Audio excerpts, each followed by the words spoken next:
Yes, people. 2030 1412-2024 on the UK time.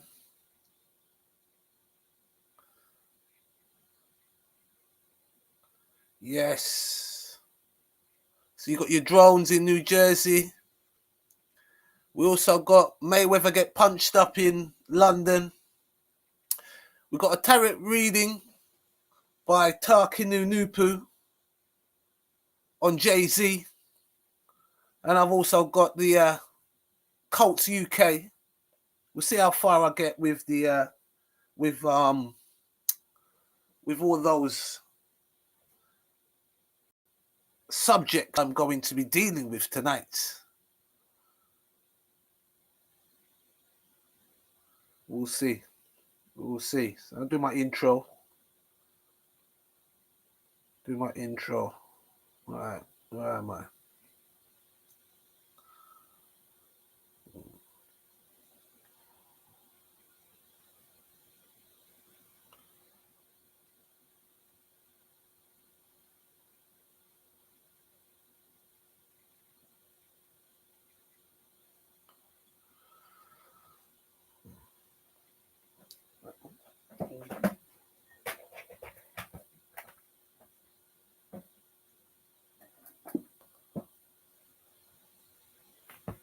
Holy Manuel, I Celestia. Oh, I said to rap Spanish call man and a clown, some boy last week at the funk. I'm gonna surround them with the week some boy move second.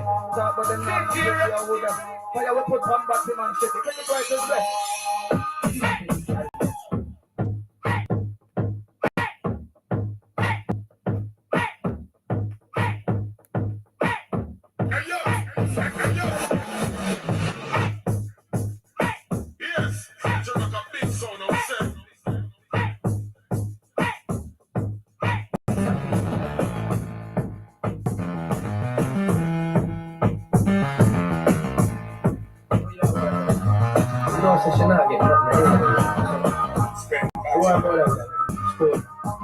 Yo.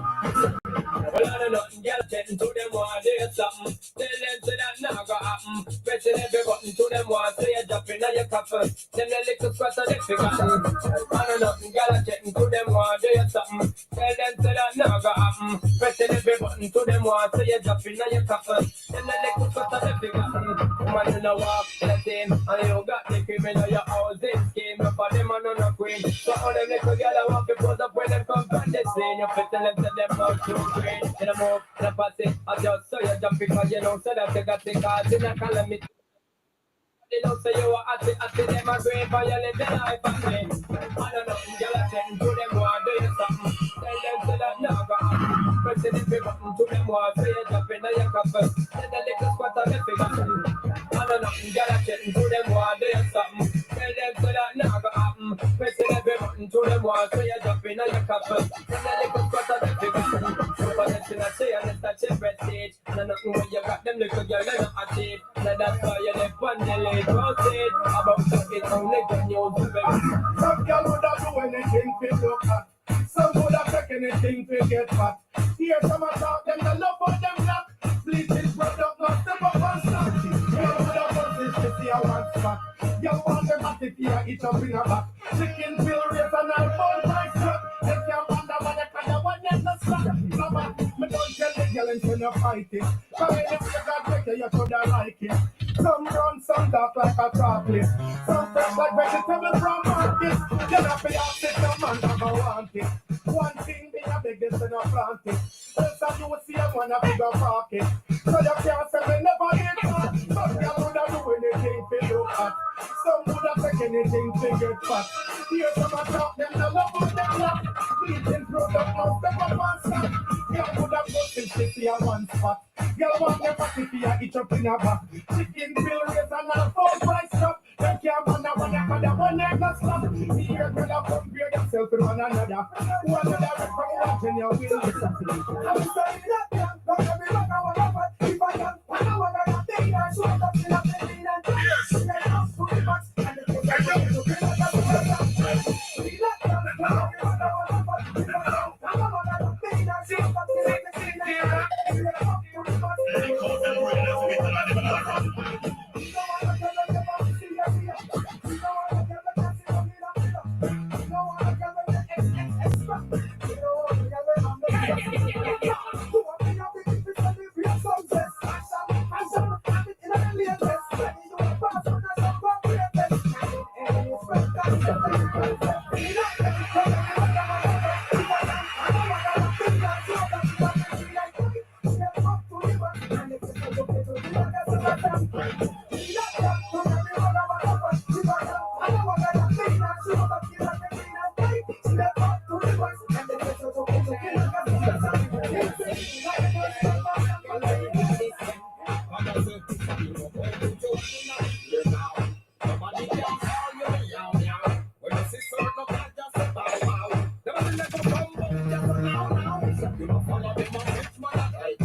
put the box and the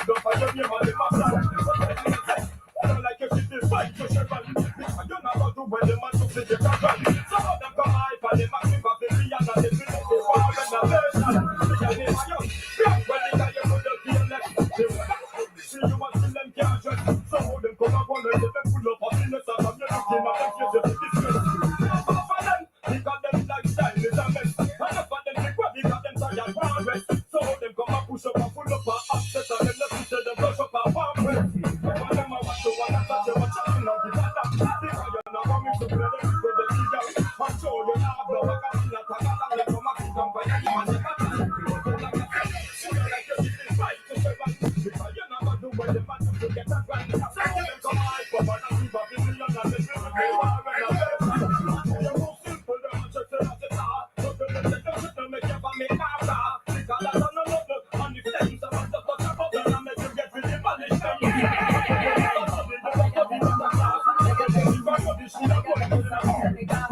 get the money Friday. No girl can make you worry. Don't hope you never get that way. No girl can make you worry. Then talk all you cemetery. No girl can make you worry. Make them say you're not up to what you're ready. No pretend you're so sick down and I'm a dealer. When you get the money to buy the other. They want to know things but you know what it's all. They want to come in and get stronger. No for them who spoil your reputation. All that spread rumors say you are catch man. Then it's man that they pick it on them now have one. Don't come up so to see them in motion. No girl can make you worry. Tell me who I get the money Friday.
Shout out to City Rock, Spanish Town finest, 90s dancehall. Little throwback for myself.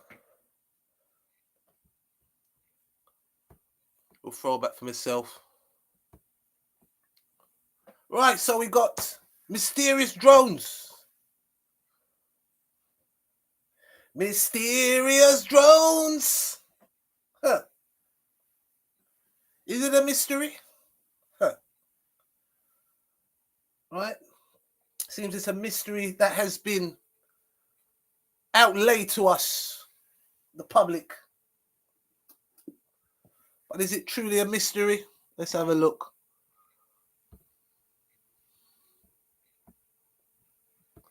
Which has residents puzzled and politicians demanding answers. For the last few weeks, numerous drones have been spotted flying above New Jersey, sparking a heated row over their purpose.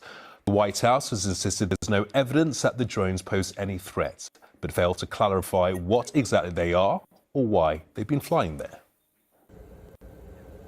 Above the skies in the US, there's something out there. More drones in the sky. Buzzing around, looking around. Residents in New Jersey reporting dozens of sightings of unidentified flying objects. It was a circular object that had lights all around it, almost like the classic UFO that you would see online. At first, they were more sporadic. I would see 1 to 2, sometimes 3 of them. And now we're seeing anywhere between 6 to 8 in a single sighting.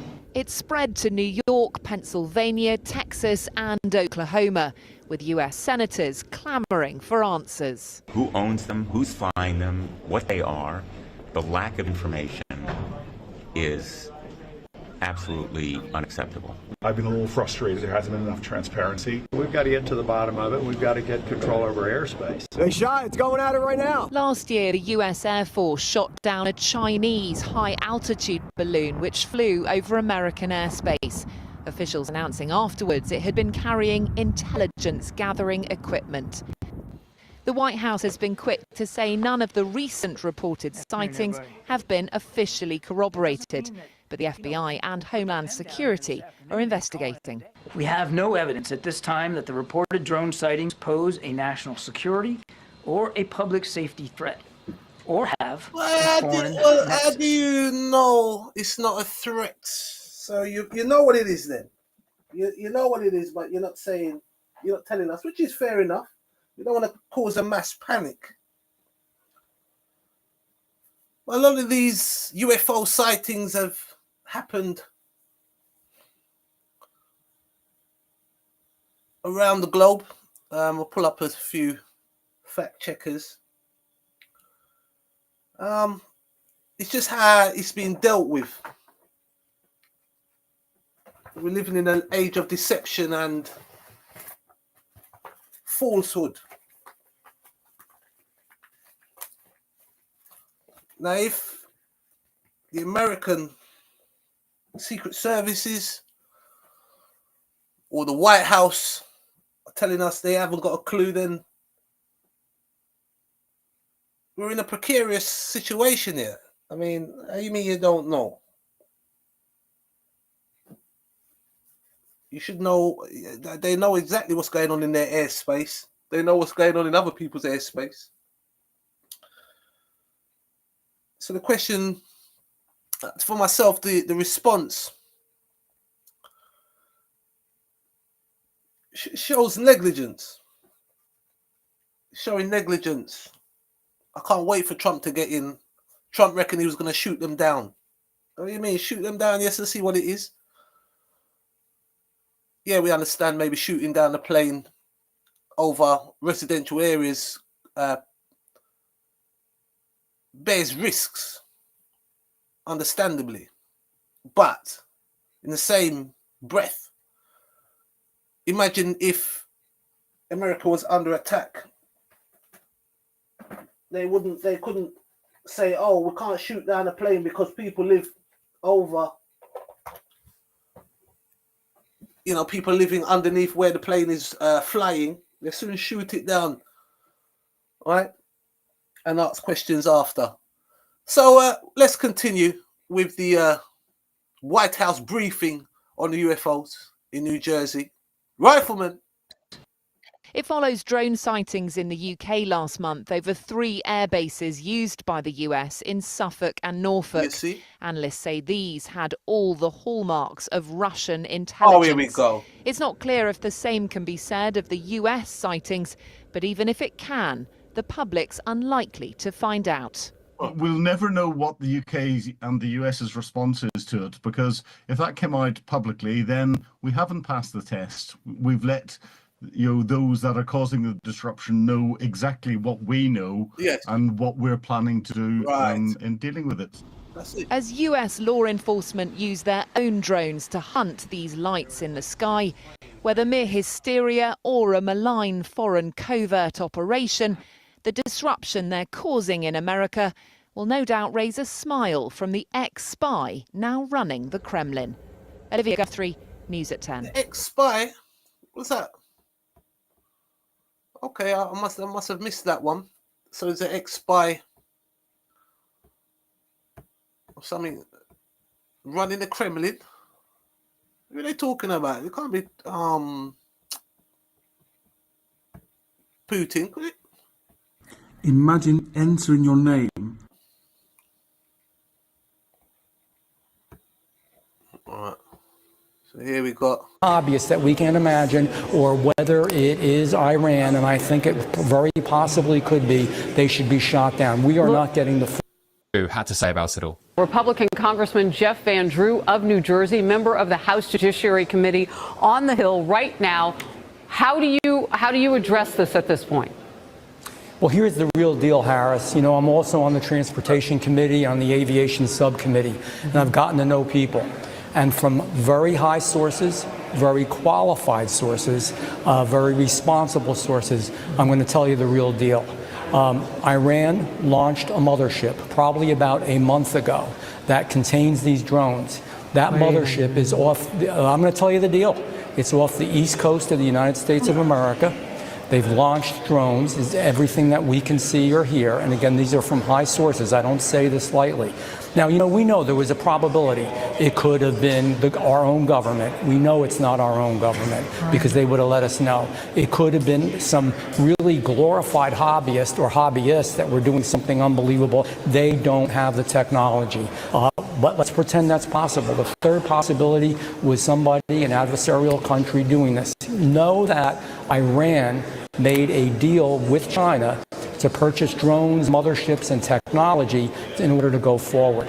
The sources I have are good. They can't reveal who they are because they are speaking to me in confidentiality. These drones should be shot down. Whether it was some crazy hobbyist that we can't imagine, or whether it is Iran, and I think it very possibly could be, they should be shot down. We are not getting the full deal, and the military is on alert with this. We've got to bring them down, and we've got to find a way to bring them down. I don't know exactly where they're landing. Obviously, I have some information. And again, this isn't just Jeff Van Drew. Oh, let's get on Harris Faulkner's show and say something outrageous. I'm telling you the straight deal from very high positioned individuals who are telling me this. And the bottom line is they're launching them. They are across the country. We don't even have anything like this. Our government, and also certainly our hobbyists, don't. So think about it. Not only do I have the information, but it's also common sense. We've got to get them down. We've got to determine how they function, what they do, make sure that we can get them, and you're right, in a safe way. When I say shoot them down, get them down any way that you can, but right now they're probably extracting information. This is a clear and present danger to the United States and to our president-elect, and it's a serious business. Interesting. Well, let's take a look at another clip that shows these mysterious lights from a slightly different angle. Yeah, that's no plane.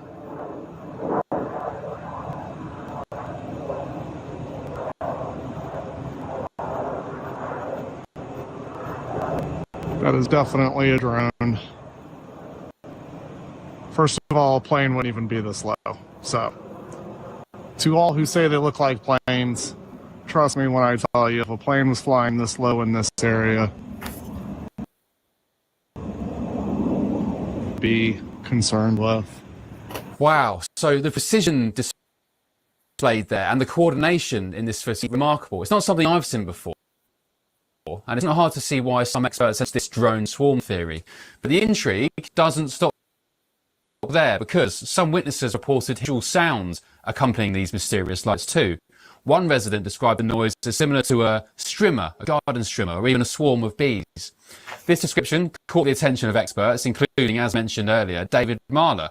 Marler pointed out a striking similarity to reports of Russian drone technology. Marler stated, and I quote, "The sound description is interesting, as it mirrors what we've been hearing about in the Russian drone sector currently being used in Ukraine. They've been described as sounding like lawnmowers or weed whackers." Well, this comparison raises even more questions for me, because could we be witnessing foreign drone technology in American airspace? Or maybe is it simply a coincidence with the sounds coming from a more mundane source? It's important to note that while the similarity in sound is definitely intriguing, it doesn't really prove the origin or the nature of these objects. However, it does add another layer to this already complex mystery. But why, I guess, New Jersey? Why not London or Brighton or Blackpool? Well, the States in America is home to several military installations, including Joint Base McGuire-Dix Lakehurst.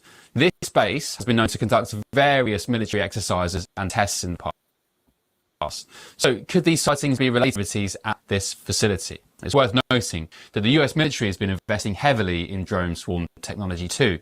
In fact, earlier this year, the Air Force successfully demonstrated a swarm of 28 drones working together autonomously. This technology is seen as an absolute game changer in modern warfare now, offering unprecedented capabilities in reconnaissance, surveillance, and potentially even combat operations. However, not everyone is convinced by the drone swarm theory. Some UFO enthusiasts, me included, argue that the light's behaviour is too advanced even for cutting-edge military technology. They point to the object's apparent move at high speeds and make sharp turns as evidence of something beyond our current technological capabilities. Bewilderment in their voice is palpable, just how unusual. The problem, and I can understand where he's coming from, but the technology that the military have, maybe, we put in, say, 50 years of what we have in the public space, as in technology, is not where the military are or science is.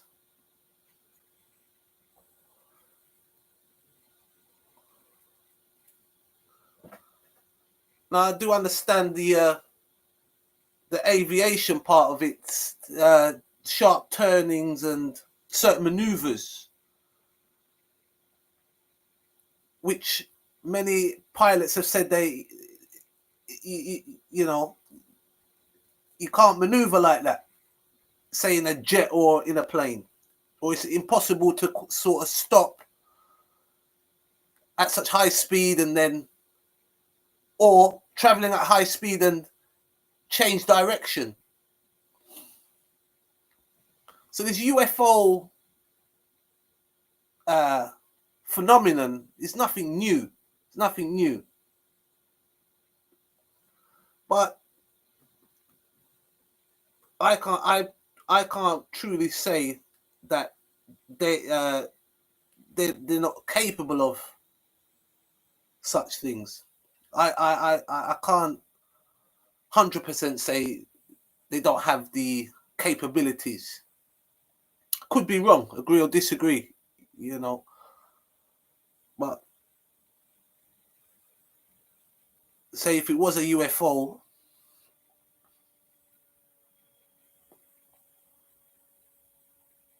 what were they doing over New Jersey? And if they've got proof about UFOs, why don't they just come out and say it and just quash all the rumors? For myself, this whole situation has not been dealt with properly. And regarding the UFO situation as well, they don't deal with that properly. They could lay that to rest by uncovering what they know. But I understand we're living in this deception phase, so not knowing can have people distracted on certain things while not looking at other things.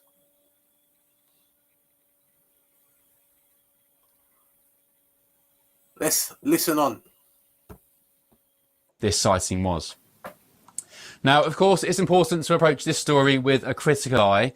While the footage is certainly compelling, we must consider all possible explanations. Yes. Could these lights be a natural phenomena, perhaps a clever hoax, or are we indeed witnessing something truly extraordinary? I like to believe so.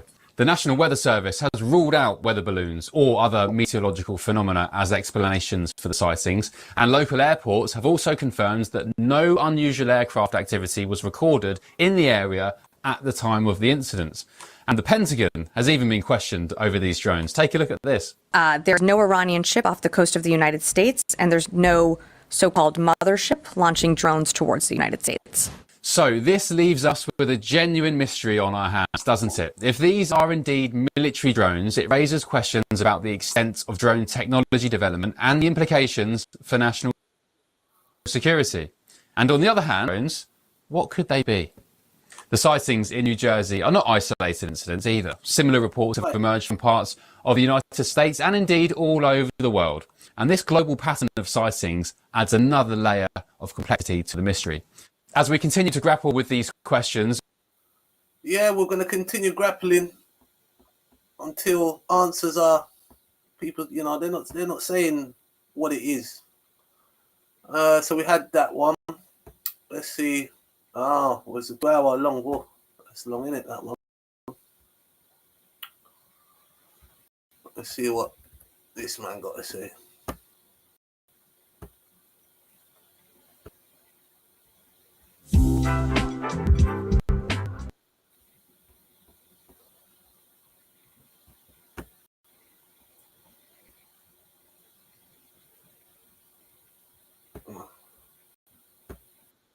Flying drones that we have seen flying in over New Jersey. U.S. intelligence and security officials are telling lawmakers that these flying objects that keep getting reported, like this one seen flying over a football field in Oakland, New Jersey, have no suspected ties to foreign adversaries. Lawmakers were also told that many of the recently reported sightings are believed to have been civilian aircraft that were mistaken for drones. But New Jersey leaders and the political leaders there say that they're still not getting answers on where exactly these objects are coming from, or who is controlling them, or where they're going.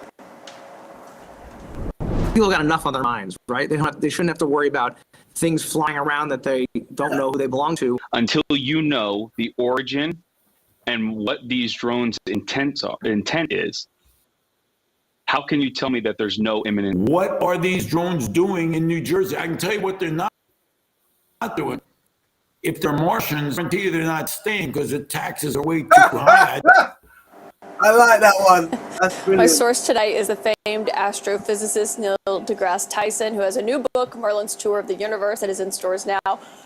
It is great to have you. I mean, hearing those lawmakers there, I thought one of them raised a good point. If you don't know what it is, how can you tell us what it's not? I mean, what is your take on what we've been seeing pop up over New Jersey? First, I agree with the sentiment that if people cannot identify what, you're in no position to say whether they're are not a threat.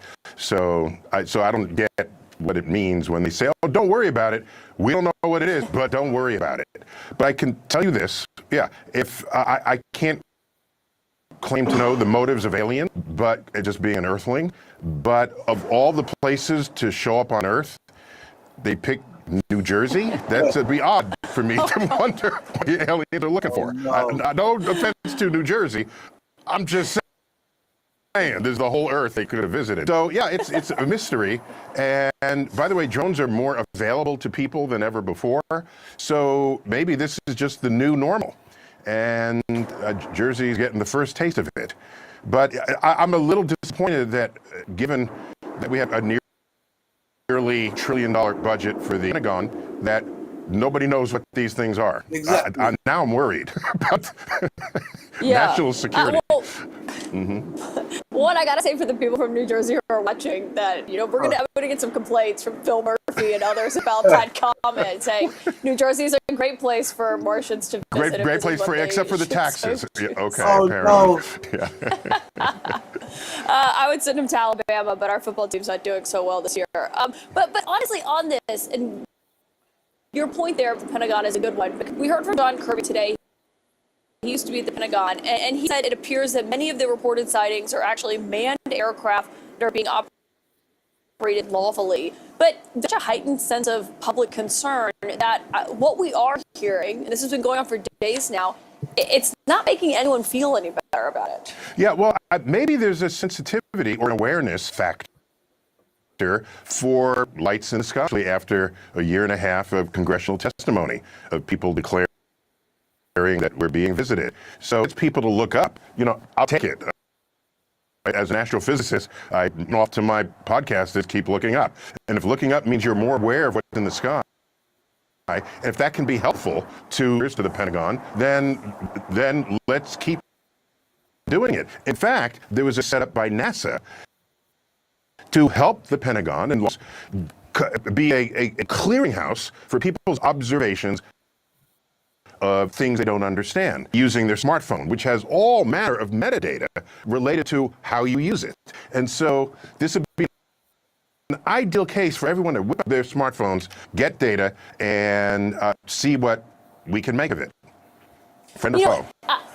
That's interesting because you say, keep looking up. It's good when people are often interested. And we have seen such a new kind of rise in engagement with science, trying to look things up, whether it's vaccines or what's happening in the skies. But my producer, Michael, made a good point that a lot of that we're seeing that it's not just so engagement, it's also being paired with a growing of people like you who do what you do for a living, who back things up with data and facts and science. People don't always trust it if it doesn't, their suspicions or something. Yeah, this is a problem going forward. The loss of people's trust in experts. I mean, let's put it just out there in that way. And that's odd because if something happens to the plumbing in your house, are you going to say, I'll fix it? Or do you call an expert? Right? Just ask yourself all the ways that you've engaged experts in your life. And then all of a sudden, you head to the internet and you say, well, I'm not going to trust experts. I'm going to trust my own research. That can have ultimately lethal consequences if you're making decisions that affect your health and well-being. Yeah, right. That's a great point. And I always trust the plumbers on my New Jersey.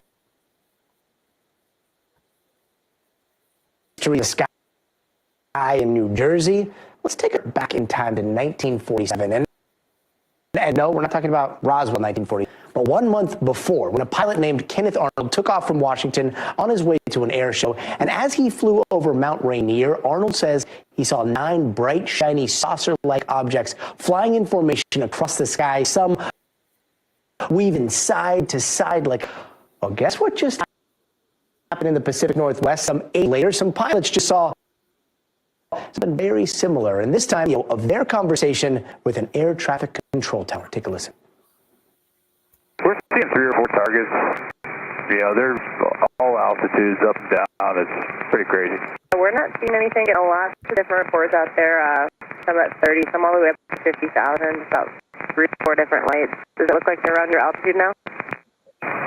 No, there's one way up high and one about my altitude.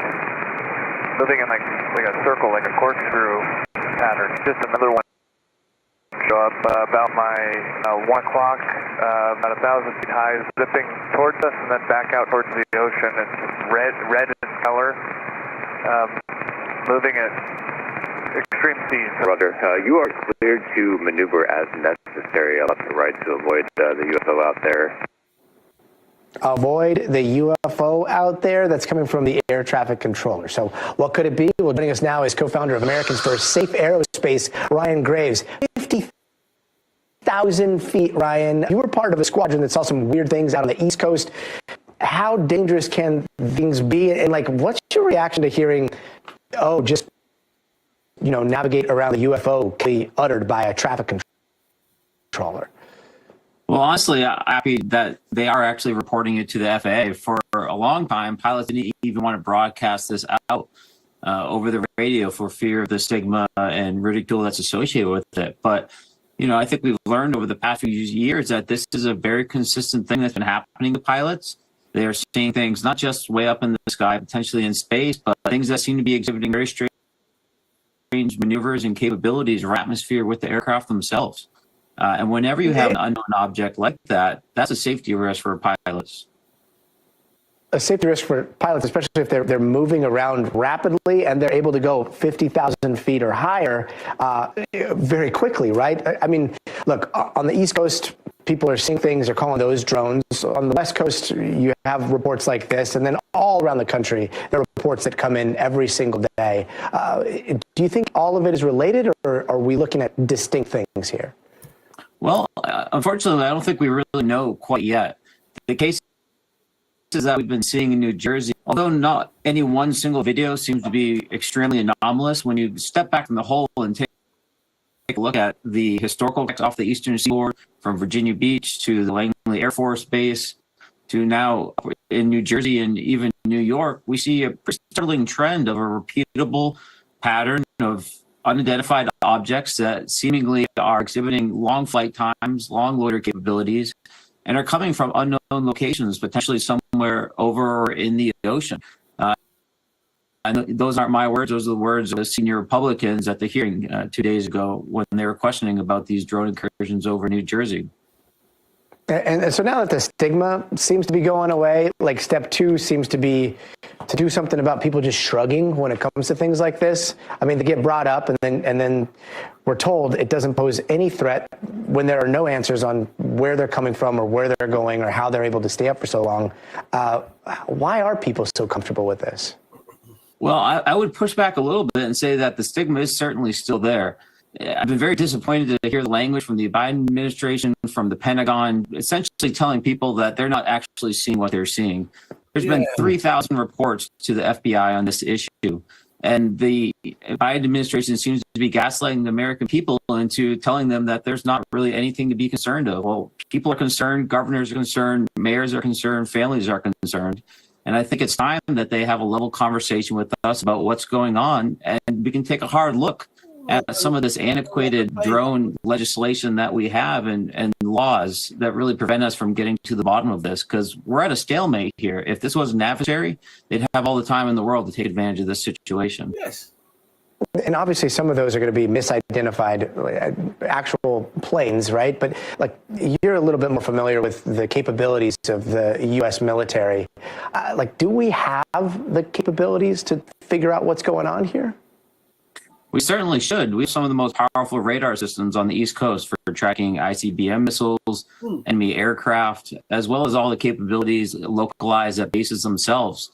So I do believe that we have the capabilities to be able to actually understand what these are, but there seems to be this strange stalemate where the government simply can't find the information and they can't assign any type of threat level or origin to these objects. And that alone, I think, is something our adversaries will be taking careful notes on.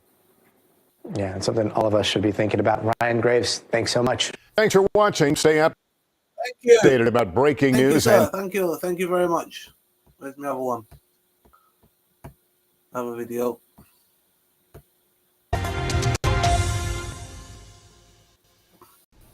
Hello, everyone. Welcome to our weekly edition of the Security Brief.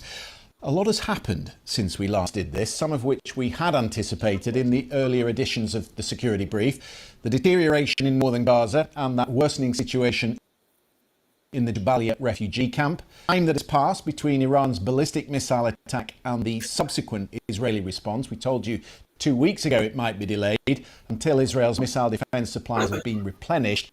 We've just seen this week the deployment with 100 US troops of an American high-altitude anti-missile system known as THAAD. And that brings us to the other big story this week, Hezbollah's surprise attack on a military base near Haifa with a UAV, a drone. 4 soldiers killed, dozens more injured, with a drone that somehow penetrated the Israeli defense system, one of the biggest attacks on an IDF position in over a year. With me to discuss, as ever, our resident analyst, former British officer Mikey Kay, who for 20 years flew assault helicopters for the RAF. He is a former strategic military planner, and if you followed us before, you will know that we do this as he would deliver it within the armed forces. Good to see you. Obviously, we've talked before on the programme about how the Israelis have dismantled the Hezbollah leadership, and yet they're still able to fire these rockets and the drones. Why? Well, they're still hits which are not guided, fairly indiscriminate. But I think what this week's has highlighted significantly is the major threat that the IDF now face, given their sort of asymmetric warfare, if you like, that Western forces have seemingly found quite difficult to counter. We can go slide, please. If we just take a look at this week's attack, I think there's a couple of significant points about it. The first one being that it was roughly 40 miles inside of Israeli territory. And I think that makes it significant when it comes to Israel defending against attacks on, some of its elite units. This was the Golden Brigade. They are the special forces unit within inside the IDF, and as you say, it killed 4 and injured over 60. So that's significant. UAVs, as you call them in the business, unmanned aerial vehicle, drone to the rest of us, they're an ever-evolving dynamic of the battlefield. Do we know what type of drones they have, what this one was, and what sort of capability the group has? Yeah, we'll come to sort of the breadth of the technology a little bit later on in the security brief. But what's interesting about this is analysts are calling or identifying this UAV as the Mersad-1. Slide, please. So the Mersad-1 is an Iranian developed drone. It's very small and lightweight in comparison to some of the bigger drones that we'll see later on. It's got a range of about 120 kilometers. A payload of up to 40 kilograms of explosives, so you can see the devastation that flying one of these drones into a target can create. The IDF is saying that it actually launched 2 projectiles on the actually going into the target. They're calling it a suicide drone, but that doesn't really make sense because there's no one flying it inside it. So more sort of a kamikaze style attack. It does have a top speed of about 370 kilometers, but I think the important bit of that is it can also fly very low and very slow, which makes it harder to counter. And the last bit of, I think, important information is it's got a low radar cross-section. And a radar cross-section is the thing that any targeted radar will look at and try to identify a potential target.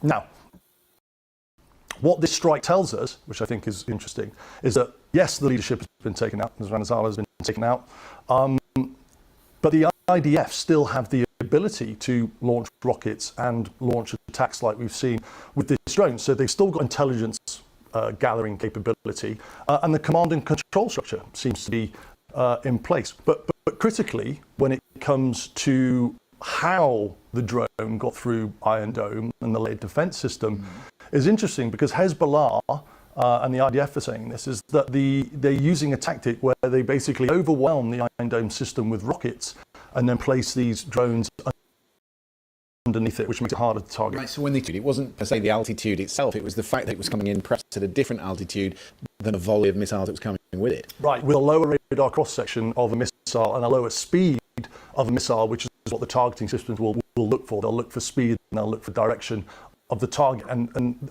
Iron Dome will only take out a missile if it knows that it's projecting onto a specific target that could be lethal for the IDF. That's really. I mean, when you look at this, what are you seeing in terms of the of this drone technology, and in particular in the two major wars that we're focusing on, the one in the Middle East and of course the one in Ukraine? Yeah, words that you'll hear when talking about drones. Drones is obviously a very generic term.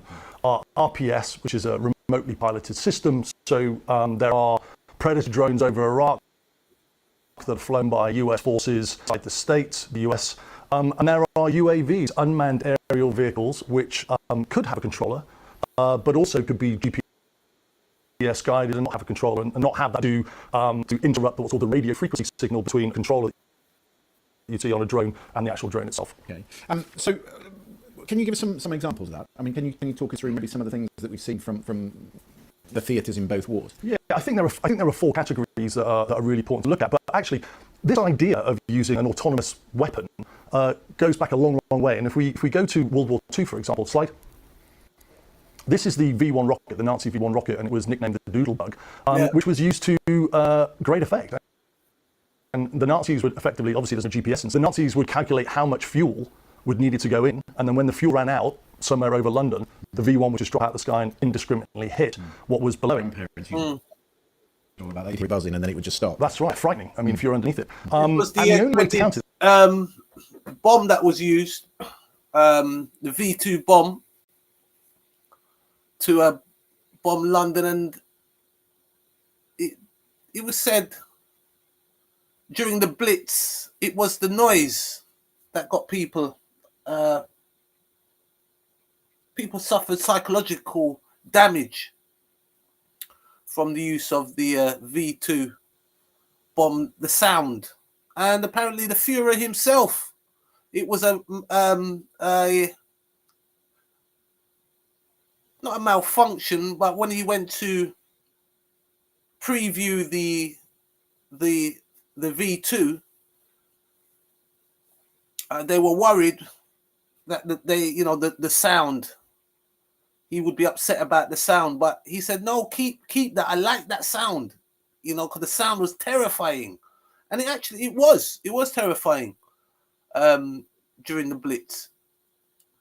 So this is from World War II. Somewhat what? Say 1940s, 60, 80 years ago. So we're not quite 100 years. So we can see where they are now, or what they're showing us now, as in technology, or what they're using. But truly, it can't really. You would never know truly what sinister devices they have. And again, a part of war is deception. You don't want to let the enemy know what you got. It's like a game of poker. Keep those cards close to your chest. Later on in the segment, we will talk about the conventional uses of counter-drone technology and what's out there in the future. But if we can go next slide, please. What the British Royal Air Force were doing, that's a Spitfire on the right and a V1 rocket on the left. And the only way that the Royal Air Force back in the day could actually counter that is by flying alongside the V1 and actually tipping the wing to put it off track and putting it into the countryside. So and even today, there's this lack of counter-drone technology, which we'll come to a bit later. The Houthis are using it to quite good effect. The Houthis are. In fact, this is a good time to look at sort of the spectrum of capability, if you like. If you can go slide, please. This is the Black Hornet, and you can just see how small that drone is in the hands of that operator. It's 16 centimeters long. It has an ability to put a day camera on it and a night thermal camera on it. And this will really come into its own when you look at urban operations, look at soldiers operating in an urban environment. So, they want to clear a block of houses, apartments. You can put this thing inside any room within those apartments or that building, and that will clear. Well useful, isn't it? Like a spy camera. Imagine how many they got floating around. Or, for an example, if that gets into the hands of the public, what stuff they can get up to with that. I'll be keeping my curtains closed, I'll tell you that much. So, little miniature drone there. Any imminent threat before the troops go in. And then we upscale a little bit. We go to the next sort of category 2, if you like. Slide, please. Which is, viewers may recognize that. That is a Chinese-made DJI drone called a quadcopter because it's got 4 rotors. And this is available all over the world to commercial filmmakers, to surveying capability, or just people using it for their own personal use. This is actually a photograph taken from Ukraine, and the Ukrainians have actually now weaponized this quadcopter, as you can see, and put a bomb on the bottom of it, which does have devastating Did you see that makeshift thing that they got there? Just like someone put a little wire and they got the bomb on it. I mean, everything they use is negative. Where, drones could be used in a positive way. No, they, first thing, negative. Kill, try to cause harm to people. Why? People wicked, why? Some video footage a little bit later on of that. Then we go to category 3. Let's go back to the Mersad 1. Slide, please. Slide, please. This is now sort of, you see the rotor blades have now disappeared. Now you've got more of a fixed wing effect. Look at that motor at the back. It's all hanging off. Maybe that one is... That's not a new one. That one's maybe on display. Well, look at it. It's very makeshift, isn't it? And cheaply made, so the Iranians have got them.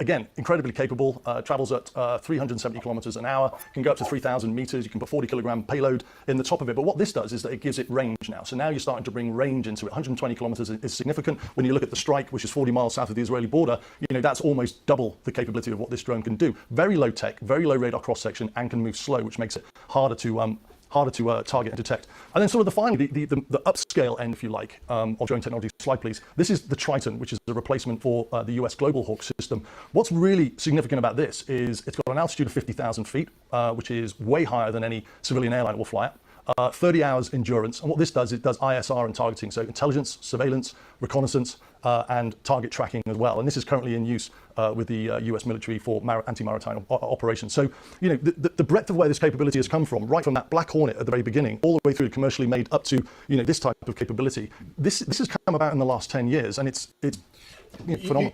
You said you had some video. Can we see it in operation? Yeah, there's some examples operation. Let's take a look at this video first. Slide, please. This is a warship targeting a Houthi drone, and the Houthis are actually using drones to significant effect, targeting shipping, commercial shipping, targeting destroyers, naval weapons, and you can just see through that video that, again, this sort of Western lag and the ability to be able to take out drones is really hurting the West at the moment. Someone's actually watching that. This is the remote application you're talking about. Someone's flying it. Exactly. Well, someone could be either flying it or it could be GPS guided. So if it's GPS guided, then you don't have that radio frequency signal that you can interrupt, which would be a counter, but you can't with these. Plus, they're launching many drones, which is called swarming. So if you've got a couple of rockets that are available, then that's great. But if you've got 20 drones and you only take out 5, it only takes 1 to get through. And I think that is what is providing Western forces with a bit of a nightmare at the moment. There was a Reuters report that we saw. I think in the last week, Russia now sourcing a lot of its technology from the Chinese. How much of a focus is this now for Moscow, and what does that mean for the rest of the defence industry? Well, I mean, I think some statistics coming out of Ukraine at the moment. Ukraine have lost 10,000 drones alone in the month of September. And again, information from Ukraine, the Russians launched 1,300 drones inside Ukrainian territory in September. So the reliance on drone technology, whether it's for intelligence, surveillance and gathering, or whether it's used as a kamikaze-style targeting capability, the Russians have now realized that actually, they can deter and provide force projection and significant effect inside Ukraine with this capability. So now they're outsourcing, and it's from the European Intelligence Agency that the sources came from for this Reuters article, and basically outsourcing a weapons program for drones inside China. So the Chinese are now in on this. And as you go back, the Chinese have got a lot of experience in this because of the DDI drone and the technology that's gone into that and made that so prolific. And I guess the big powers who've invested so much money in their defence systems are watching this, slightly aghast how fast it's advancing. I mean, just coming back to that attacking Israel in Binyamina. How do you defend against the use? They're coming in, as you say, in a swarm. With great difficulty, and there's been a huge lag in counter-drone capability that the West are slowly starting to keep up with. But it's a tit-for-tat game. At the moment, there are conventional aspects that are being used to target drones. So, for example, the UK launched a mission against Houthi targets from Royal Air Force Secretary using Typhoons. A very good source has informed me that two ASRAAM missiles, slide please, I'll show you what an ASRAAM missile looks like. That's a advanced short-range air-to-air missile. And that has an IR seeker head, has a pretty good range on it. Two of those were launched by Typhoons to take out Houthi drones. But as we spoke about earlier, if you've got 20 Houthi drones in the air, then this is going to be a really difficult thing to counter. Those aircraft can carry, I think, about 4 ASRAAMs, and those units, those missiles, are north of 200,000 pop. The next layer of defense, which could be used, is what's called the CRAM, the counter-rocket artillery mortar. And these systems, slide, if we can just go to a bit of footage, please. Oh, yeah, okay. That's the CRAM in use, and they put it on strategic locations like Baghdad International Airport. Oh, wow. It was used against an attack in Iraq on the US Embassy, for example. And it works on a hose pipe system, effectively. So it'll just put loads and loads and loads of bullets in the air, all radar tracked, in a hope the slew will take out the artillery or rocket or the mortar that has been fired in. It's a supremely advanced system, but with the use of drones, you can't put these systems everywhere. So you are tied to strategic locations, and as you saw, drones can get into cafes, houses, apartment blocks. So that's not going to be significant. Now, back to your point on the compact laser weapon system. This is where the future is going in terms of counter drone. Slide please. This is being made by Boeing, and it's effectively a 5 kilowatt laser to defeat drones, now up to 600 kilograms. So now you're sort of getting into the Mersad 1 range. It's a layered defense system. So the first thing it'll look at, one of the things it'll look at, some death machines, and we've got the Dragon. Is it the Dragon? Dragonfire. They've got Dragonfire, the UK. A laser, but they've been using them lasers a long time because, there has been reports. It's funny. I was talking to someone that was serving in Vietnam the other day. I actually forgot to ask him about the reports when they found certain bodies in Vietnam. They didn't know what weapon caused such destruction.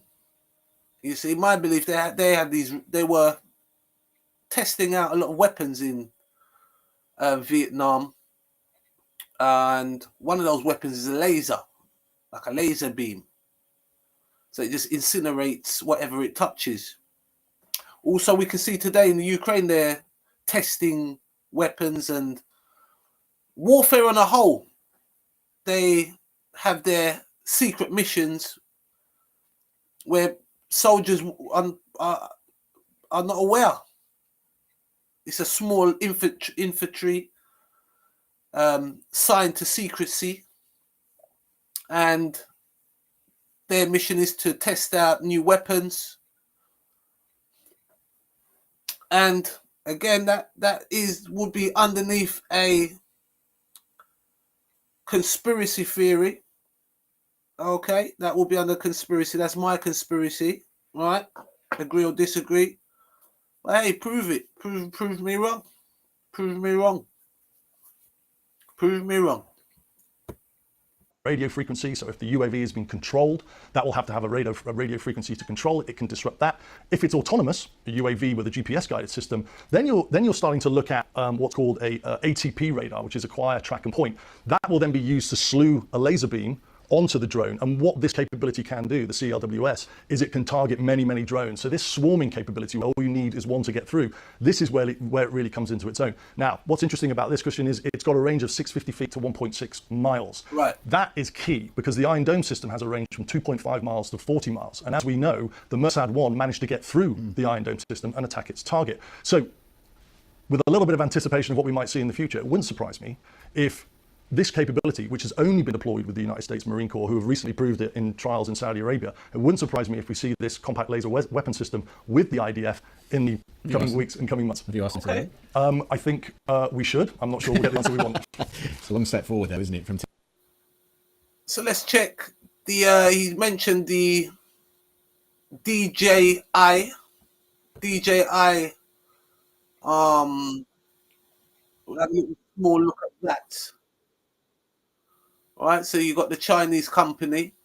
A little brief history on that. All right, so let's have a look. Let's go. Oh no, what's this? Come off a minute. These have been used during Russia's invasion of Ukraine. A $500 product is able to drop little bombs into car windows. And that's something where you just haven't really seen with other technology. The world's biggest drone provider, DJI, is one of many companies that has found their products used on the battlefield. The unfortunate thing is it's a very reliable product, so it's become a product of choice, even for those who want to use a drone inappropriately.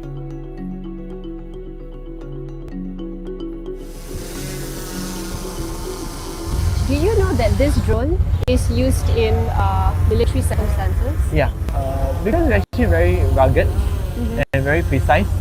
How fast can it go? On paper, it's 72 km per hour. What is it about DJI drones that make people go crazy? It's very easy to use. I don't have to worry about having to know the manual.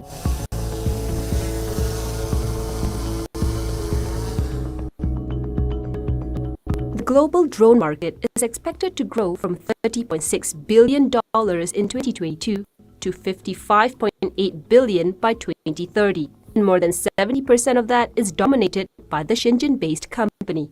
DJI's meteoric rise is an impressive feat for a Chinese brand, one of the few that have succeeded on the global stage through its ingenuity. DJI's story began like many other successful tech startups, in a college dorm room, where an ambitious young student named Frank Wang developed early prototypes of what would become the foundation of a multi-billion-dollar privately held empire. The model plane enthusiast had a simple goal at that time: to create a flying toy that would be sturdier than the flimsy version in the market then. Today, DJI, which stands for Dajiang Innovations, has been dubbed the Apple of the drone industry. Its product lineup includes robots and camera accessories such as gimbals and stabilizers. Its first commercially successful product was the Phantom drone, which Wang claimed in a media interview made DJI the first company to bring military-grade technology to the public. Frank had an edict that if you get the product right, everything else will fall into place. Yeah. Even today, where we have 14,000 or more employees, 25% of ours are research and development focused. So we're now the only manufacturer that really manufactures everything from, say, a 250-gram drone that you would use for, say, family vacations and to get fun videos, all the way up to an agricultural drone that would spread seed or pesticide across farmland. We sort of have a suite of various drones that are good for search and rescue, public safety, fire, construction, mapping, everything. But consumer drones are just a small subset of the wider drone market, eclipsed by drones used for commercial and defense purposes. At the start of Russia's invasion of Ukraine in 2022, a Ukrainian minister called out DJI for being complicit in the war through its use by the Russian military. This compelled DJI to formally deny that its products are designed for military use. We don't adapt our products or weaponize them for combat use, and we certainly don't support their use for combat. We've even gone to the step of actually stopping sales to both Russia. When it's war, who are you to tell people what you can use? And, come on. I mean, how about just stop all these wars? How about that? Stop prodding people. Stop prodding the bear. Is it Russia? Just, if it's Russia doing that, it's just showing you why go and mess about with these people. Now look, everything's, everybody's looking up in the sky, their neck's hurting. Every minute I'm looking out in the sky. Alright? I say, well, what's that? I did see one the other day. I saw coming back from driving down from the on the motorway, and I said to my sister, I said to my family, like, look, there's a UFO. Look at that thing up there in the sky. Look at a UFO. Nobody turned around. They just held their head straight, probably thinking, "Oh, look at this nutter we've got in the, They didn't even have a look, and it was silver. It was a silver something in the sky. I was even watching a I wonder if I can find that. If I can find it, I'll play it. But there was a A guy was doing he done a video. He goes around restaurants and, you know, tests their food and stuff like that. And I always read the comment sections. Okay, so while the video's playing, I'm reading the comment section, and someone put the timestamp in, saying that there was a UFO just flew past. So I went to the timestamp and I saw it. Let me see if I can show you. Gary Eats, that's it. Shout out to Gary Eats. And the Ukraine during the current conflict. Most of the reports that I've seen in the media reference people buying products in third countries where you can literally buy to any electronics retailer. It's very hard for us to stop that. We don't actually know who the end users of our products are for the most part. You know, we don't have any way of tracking that. And that would be just as true of any other consumer electronics company, though. I mean, everything from sort of Samsung to iPhone or whatever else. The recent controversy around DJI products being used for warfare isn't the only challenge the company has had to face. In December of 2021, the drone maker was placed on an investment blacklist by the US government, which banned American investors from buying or selling shares in the company. The US Treasury Department specifically singled out DJI for providing drones to the Xinjiang Public Security Bureau, which American authorities allege are being used for the surveillance of Uyghur Muslims in the region. But the move is largely symbolic, as it's a private company, meaning its ownership structure and full list of investors are not publicly available. I feel genuinely nervous to release this to the public. If you are a coach, service provider, or what you're doing, you know, always nosing yourself in other people's business. To me, it's fair play. You know, if you're warring with someone, you can't tell a man how to war. How about not going to war in the first place? Let's see what this is up to.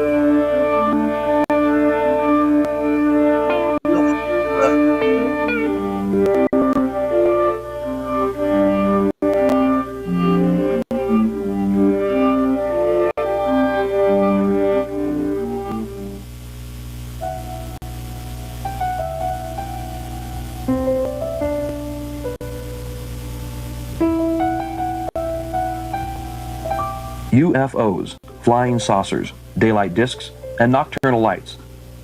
Since the beginning of recorded history, the people of planet Earth have witnessed strange events in our skies. Ever since the first unidentified flying object was seen thousands of years ago, we've searched for an explanation, more often than not making something up to calm ourselves down. In this attempted identification, UFOs have been called messengers of God and chariots of fire. Still others insist that UFOs are extraterrestrial spacecraft from faraway planets and galaxies. With over 600,000 planets in our own Milky Way galaxy capable of sustaining life, the extraterrestrial hypothesis is the most commonly accepted theory. Admittedly, the subject of UFOs has drawn mostly scorn and ridicule from the American press, not so much a disbelief in the UFOs themselves as it is a frustration with the lunatic fringe generally associated with the UFO field, those who insist they know what UFOs are, where they come from, and what their agenda is.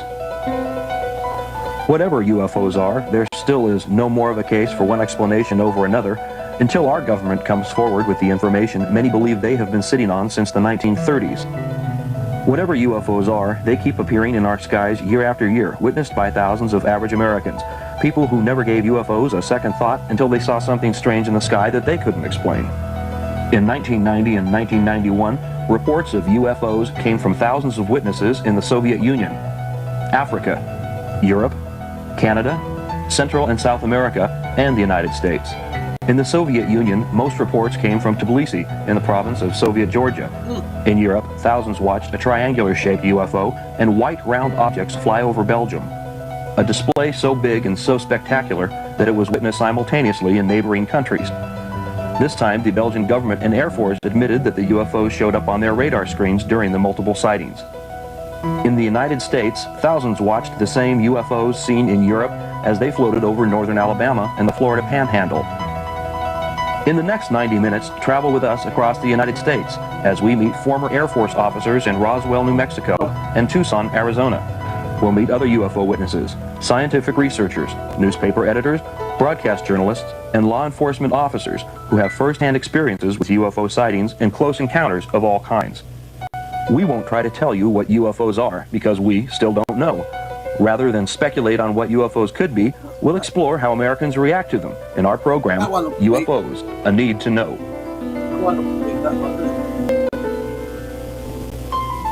to him. Their chief was on duty at that time, and he confirmed that he saw the object. It appeared to have some blinking lights on it, like maybe a lady had called an object in the sky in, and the chief and myself went out to check it out, and we saw a bright white light in the sky before we ever got to her location. And we stopped and watched it. It was like maybe 2 fingers over the horizon, over the treetop horizon, and appeared to be moving at a very slow pace. And it would get brighter and then dimmer, almost like a light turning towards you and then away from you. So we stopped the vehicle and observed it for a few minutes, just, I don't know, 2 or 3 minutes, and decided we would try to drive toward it. We radioed the town down south of us, and I believe the chief was on duty at that time. He confirmed that he saw the object, and it appeared to have some blinking lights on it, like maybe a red-green colored lights. A police officer from Crossville radioed and said that he told us his location and said that a large object had flown over him at a fast pace, flying in a west and south direction. Well, evidently we were in the path of that object. We stopped and got out and looked back toward the east.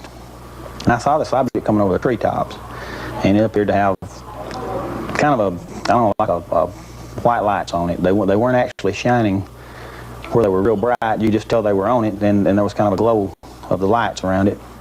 And I told Junior, I said, there's the object he's talking about. And I said, it appears to be an airplane. And I said, well, I said, it don't look exactly like an airplane. And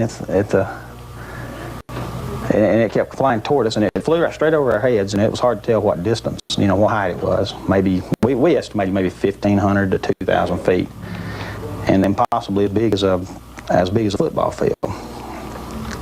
And it had three huge, like spotlights, kind of triangle shape, with the one being more toward the front. But they were not shining. They weren't shining to the ground. They were like shining back up on the craft itself. So I asked the chief, I said, cut the car engine off. And like I said, there was no other background noises. The car was dead. We shut the engine down, it was dead. And here this big object come flying over, and I mean, if you put your hands up like this, that's about how big it looked to you. Bigger than a beach ball, That's big or bigger.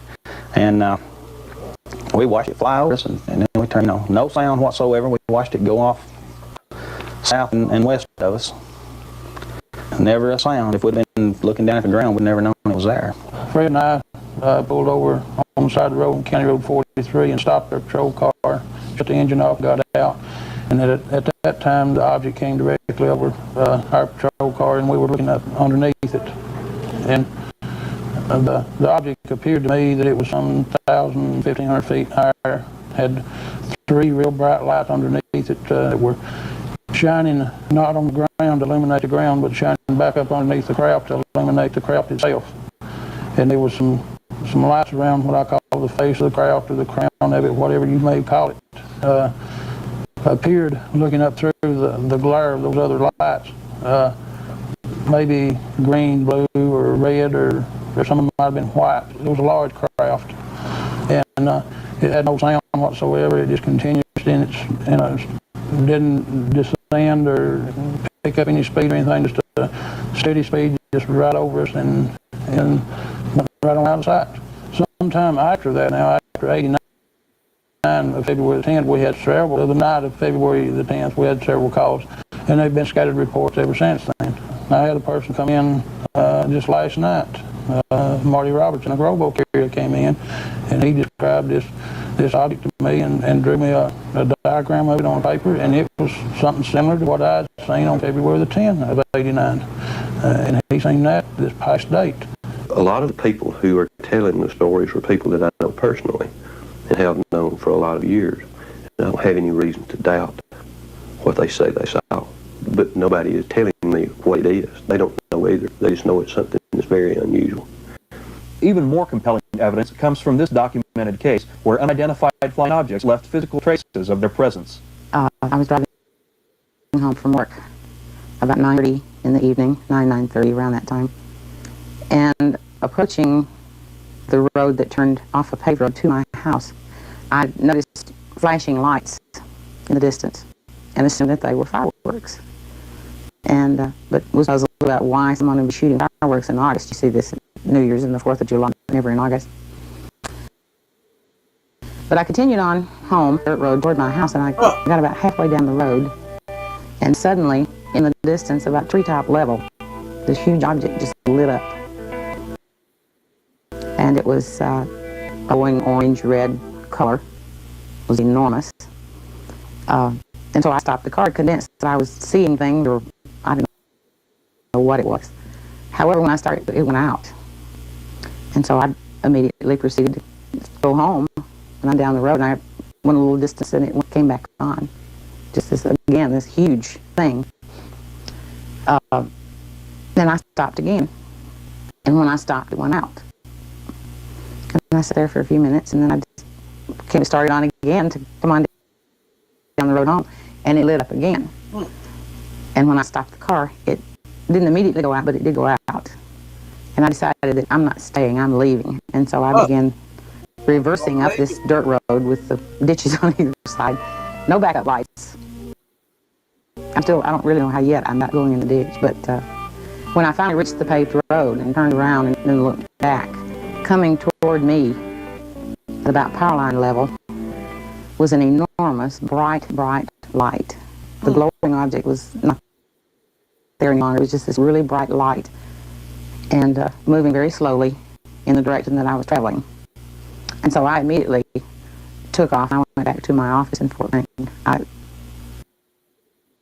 I have no idea what I saw, but it scared me to death. It was bigger than my house. Wow. It was just an enormous glowing object. There were 6 or 8 pine trees that were affected by whatever this thing was. They had turned a very strange color, the needles on the pine trees. There's a maple tree nearby that with leaves on one side, no leaves left at all on the other side of this tree. And underneath where this object was, there's nothing but bare ground. Everything had died, all grass and foliage of any sort. Just totally bare ground. Well, this happened in 1976, and it seems, I'm not absolutely certain of this, but I think it's been about 4 years ago that it finally started to regrow, which would be 86. So there was a period there, somewhere around 10 years, that we had just a big bare spot there, but nothing grew. And there was a large pine tree that looked like something had just snapped the top out of it. However, it had not turned a different color. It was still green, but it was broken. Janine Lyle's story gains more credibility as a sergeant in the Alabama State Troopers recounts his investigation. At the point where Janine stated she saw the object, there was a large area of dead vegetation, trees, grass, weeds, bushes, etc., all dead, nothing growing. I measured the area, and it measured 60 feet at the widest point by 90 feet at the longest point. There was a stem of grass in full bloom in the middle of it, came up to a point and stopped. And for a distance of 90 feet, there was nothing growing in this field road. And at the end of the 90-foot span, the grass, again, was in full bloom. There were no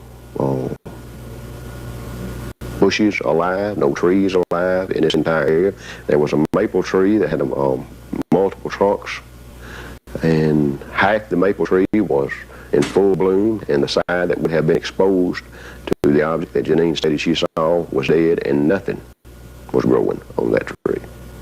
I personally was puzzled then, and am still puzzled as to what might have caused it. As to what Janine saw, I have no idea. But something caused this area of 60 feet wide by 90 feet long to be completely void of any living vegetation for a several-year period of time. I made periodic trips back to the area over the next few years, and each time that I went, it was as before, nothing living in that particular area. Everything else around there was green and lush in the summertime and bare in the wintertime, as it should be.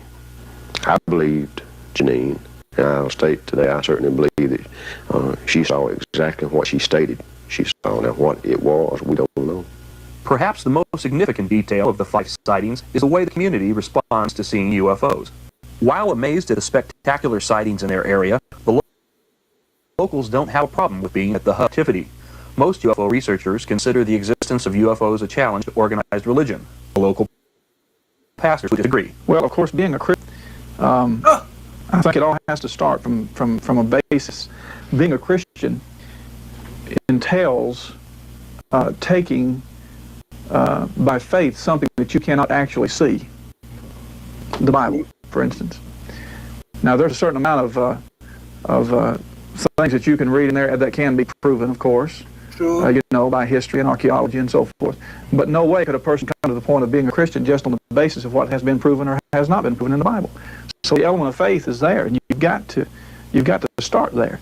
So the reason I'm saying that is that for me as a Christian, I can see to where in the Bible Belt you have this underlying root system of faith in the Bible and in God, let's put it that way, so that you don't have to feel like you have to explain everything. Whereas if you're not in the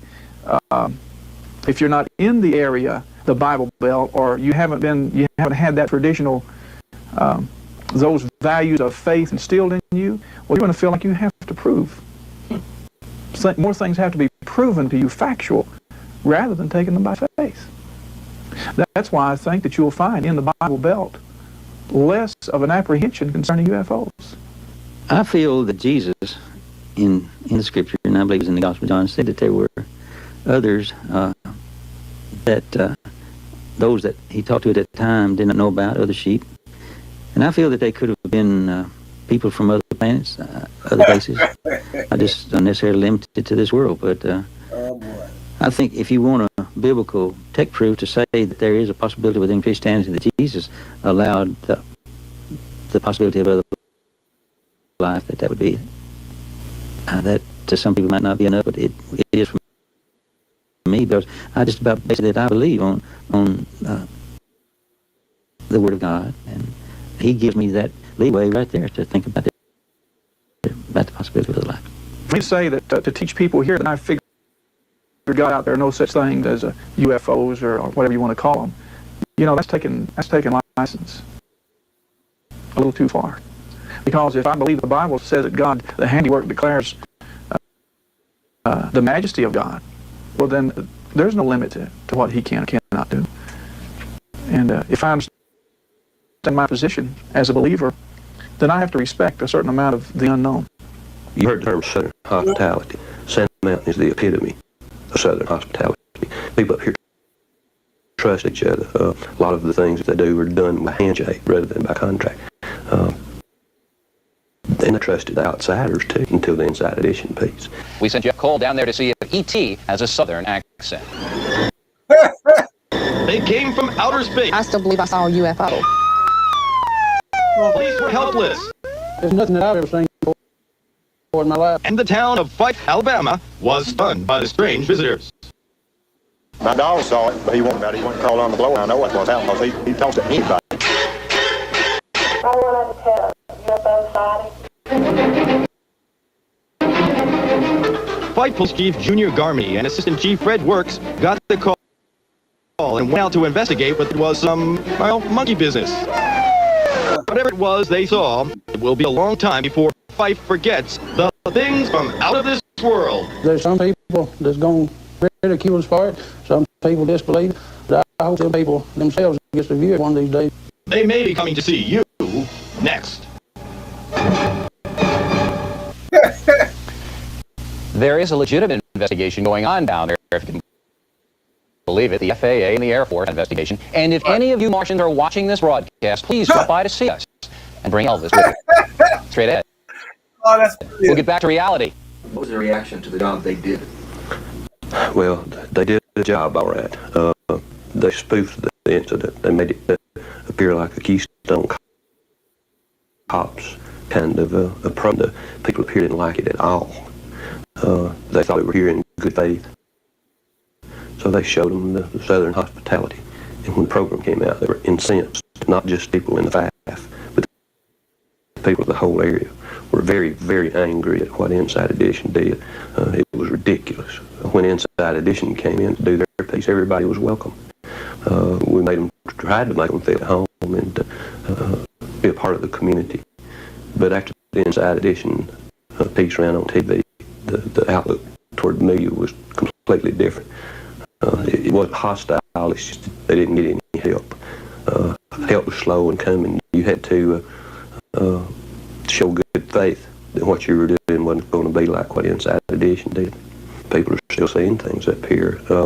They're not as frequent as they were during that time, but there are reports of seeing things in the sky almost constantly. I don't mean every day, but I mean hardly a week goes by when we don't get some reports of something in the air. The history of UFOs in America goes back to 1897, when a great airship was seen traveling coast to coast by multiple witnesses. This despite the fact that airships did not yet exist. Reports of the great airship were printed in newspapers from New York to California. More recently, the modern age of UFOs in the United States was ushered in by the Army Air Force's Air Technical Intelligence Center. Among the first Air Force officers to analyze reports of UFOs was Wendell Stevens, a retired lieutenant colonel now living in Tucson, Arizona. Colonel Stevens left the Air Force after 26 years to investigate UFOs full-time around the world. Yes. I was working in the Foreign Technology Division at Wright Field. I was a test pilot there. And all of the pilots had a desk. They had additional assignments besides the flying assignment. Mine was in the Foreign Technology Division in the Air Intelligence section, Air Technical Intelligence. That's where we analyzed technical data pertaining to engineering developments concerning aircraft discovered worldwide. It was forwarded through intelligence agencies to the United States government, and we got the aerotechnical information. And we tried to match it with other information from other sources, from other countries, trying to stay on top of the latest developments worldwide. And of course, at the same time, we were getting operational reports on strange aerial phenomena observed. During the war, this phenomenon was called foo fighters. It comes from the French word for fire, few fireball fighters. And all of those things were collectively called few fighters, for lack of a better term. And we had reports from back as early as 1933 on such events observed and reported through intelligence channels. These few fighters represented the ultimate development at the time. It was something beyond the visible capability of any country in the world to produce, as far as I could tell, from what was available to me, probably as much as anybody else in the country at the time. And my assignment took me to Anchorage, Alaska, where I went to an Army base. The Air Force had separated from the Army, and I'm going back to an Army base. And I found that my initial position there was as Assistant Base Operations Officer, which was out of my specialty. But my primary duty was to supervise a team of technicians from the Air Material Command, from my parent command, who was up there working a highly classified radar project on an unclassified weather research project. The weather research project was using the B-29s to survey the Arctic, and that was an excuse for the B-29s to go into the Arctic space and run what they called profile missions with their mission folders on potential targets. They were assigned a grid plan to be flown after that to map both photo mapping, radiation mapping, thermal mapping, magnetic mapping. We ran all kinds of maps simultaneously with equipment installed aboard the B-29s when they were prepared for these missions. Along with that was this special team that I was supervising of civilians that installed a kit of equipment aboard the airplanes, which consisted of additional cameras. It consisted of all combat airplanes had 16mm cameras mounted in the guns. But in addition to those cameras, we installed other free-mounted 16mm cameras, handheld 16mm cameras, 35mm movie cameras, a 70mm movie camera, and we had still cameras up to a Fairchild K20 that took a picture on an 8-inch by 10-inch negative. That's the size of a typewriter page. These cameras were all put aboard the craft, and each crew member was assigned specific responsibilities with each camera. In case something happened in the air, they were prepared. We also installed surge detectors on all of the electrical systems in the airplane. We had radio frequency detectors that swept the spectrum of radio frequencies.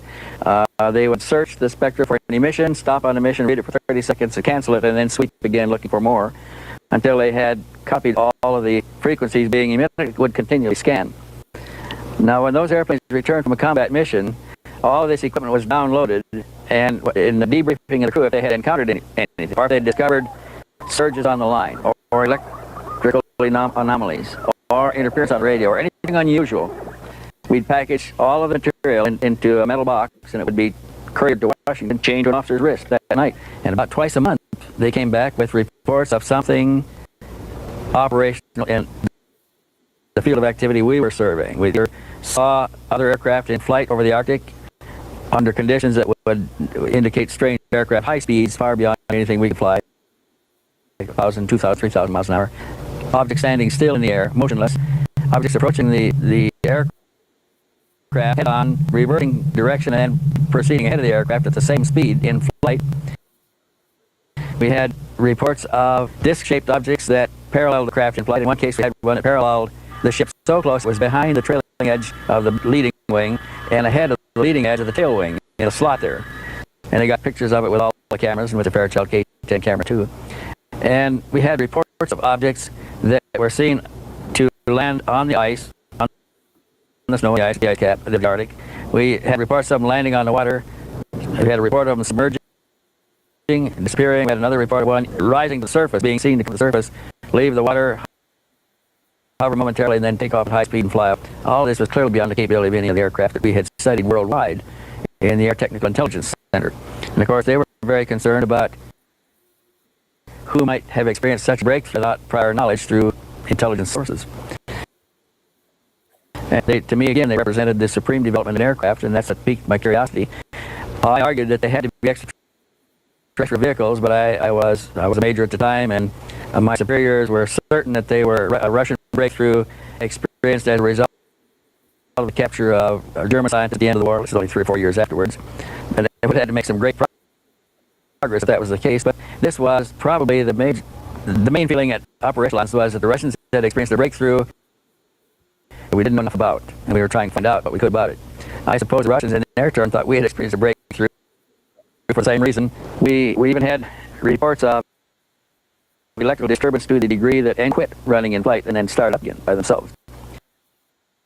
We had radio interference on the communications lines where they experienced complete communication, and for no reason at all, communication would come back again. We had surges on all the lines, including closed lines that were in the airplane, that operated some systems in high technological airplanes work at, say, 300 cycles per second. Another may work at 50 cycles per second. Some at 60 cycles, more and less. And we had electrical interference simultaneously on all frequencies. At times, we also had selective interference on different frequencies. We never knew what was causing this because it cured itself in flight, which true failures don't do. And it indicated the potential for somebody else to selectively interfere with frequencies and functions aboard an operational vehicle in flight. And these are supposed to be our best military equipment. They're supposed to be foolproof, and somebody was fooling with the systems. And so I'm sure this got a lot of attention in Washington. I was never able to see anything because when the flight came back, evidence captured in that mission, my team of civilians downloaded the cassettes, the cartridges, the reels, the rolls, everything, and we were never allowed to process anything there. It was all packed in this metal box. It was like a small footlocker, and couriered to Washington, and nothing ever came back down to us. We don't know who handled it, how it was broken down, where it went, but processing was all done out there. So all I ever ended up with was the stories, but they were some very exciting stories. In the late 19th. So, it's nothing new, this phenomenon, and I quite like that that guy there. I like from what he's saying. I can't disprove what he's saying. You know, I can't disprove what he's saying. Seems like we've got another one here, but I'm gonna have to do another show on the UFOs. Or should I play? Let's see. Hang on. Let's see how long this lady goes for. All right. Let's run. Let me run this, and then after that, I'm gonna jump to Mayweather and do tarot. Need to do my tarot. 1970s, documentary film producer Linda Moulton Howe heard a first-hand UFO account from her brother, then a military helicopter pilot. With details of the story fresh in her mind, Linda began investigating reports of unexplainable cattle surgery and cattle mutilations in the same areas of reported UFO activity. One night that fall of October October of 75, I had a phone call while I was actually on the floor with a typewriter writing a medical script. And it was my brother, and he was extremely excited. And the first words out of his mouth were, "Linda, a UFO has set down on the base." And I rarely heard my brother speak with such energy. He was a helicopter pilot in 75 at Malmstrom Air Force Base outside of Great Falls. And that particular night, he had been at a wing party when beepers started going off all over. There was an emergency. And the emergency, as it turned out, was that electronic signal equipment had gone off over a missile silo known as Kilo 7 at Malmstrom. And a sabotage alert team was reporting that a football field size, that'd be 300 feet in diameter, an orange glowing disc was hovering, or stationary, whatever word you want to use, very low to the top of the missile silo. And that it was casting light that was brighter than daylight. My brother said that the sabotage alert team actually had an argument with the command unit saying, "You want us to go closer than where we are, which was a quarter of a mile away, then you come out here." And that kind of insubordination got people's attention too, that something serious was there at that missile silo. Jets were scrambled, and the jets got above whatever this orange glowing thing was. It blinked out. The sabotage alert team said, "We know it must still be there, it's just disappeared." As long as the jets were there, couldn't see it. The jets were called back on it came. Began to rise and was picked up by radar until it Dopplered off at 200,000 feet. Well, the next day, my brother said that they sent it there to investigate that missile, and that they found that the targeting information in the computer head about where the warhead would go in the world had been changed. And the next day, took out that whole missile and put in a new one. Same time, around the base, ranchers were finding mutilated animals.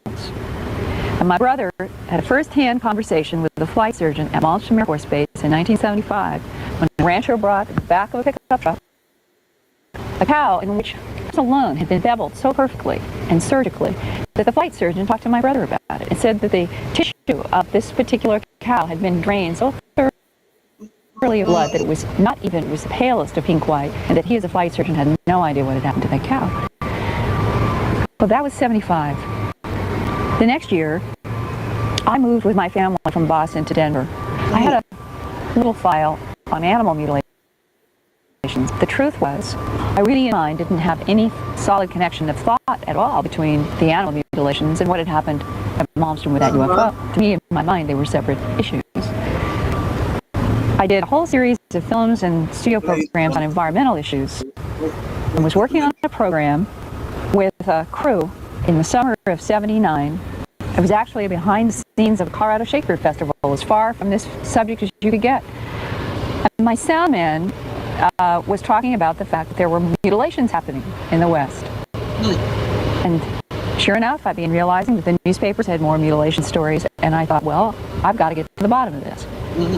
When this phenomenon of mutilation started back in the late 60s, I know that there were people who, in the beginning, they took it seriously, even though the rest of the world was saying it might be predator and satanic cult.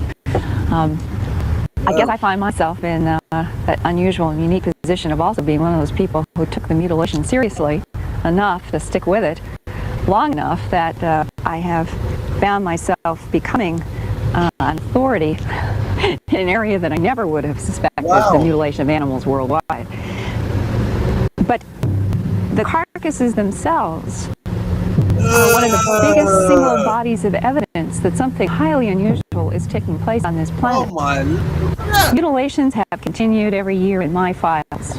I first started looking into the mystery in '79 to '80 when I did the documentary Strange Harvest. And the phenomenon was worldwide then. It remained worldwide in stories throughout the beginning of the '80s. We're now 1990. And right here in front of me, I have an article from Associated Press, Cattle Mutilations, Still Unexplained.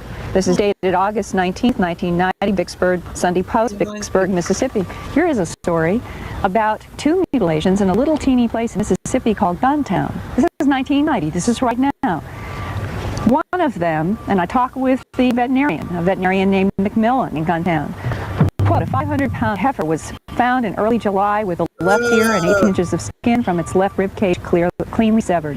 Where the hide had been, a hole was bored through to the beast's heart. And the vet said that he could look right down through a hole in the rib cage and he could see a hole going through the heart.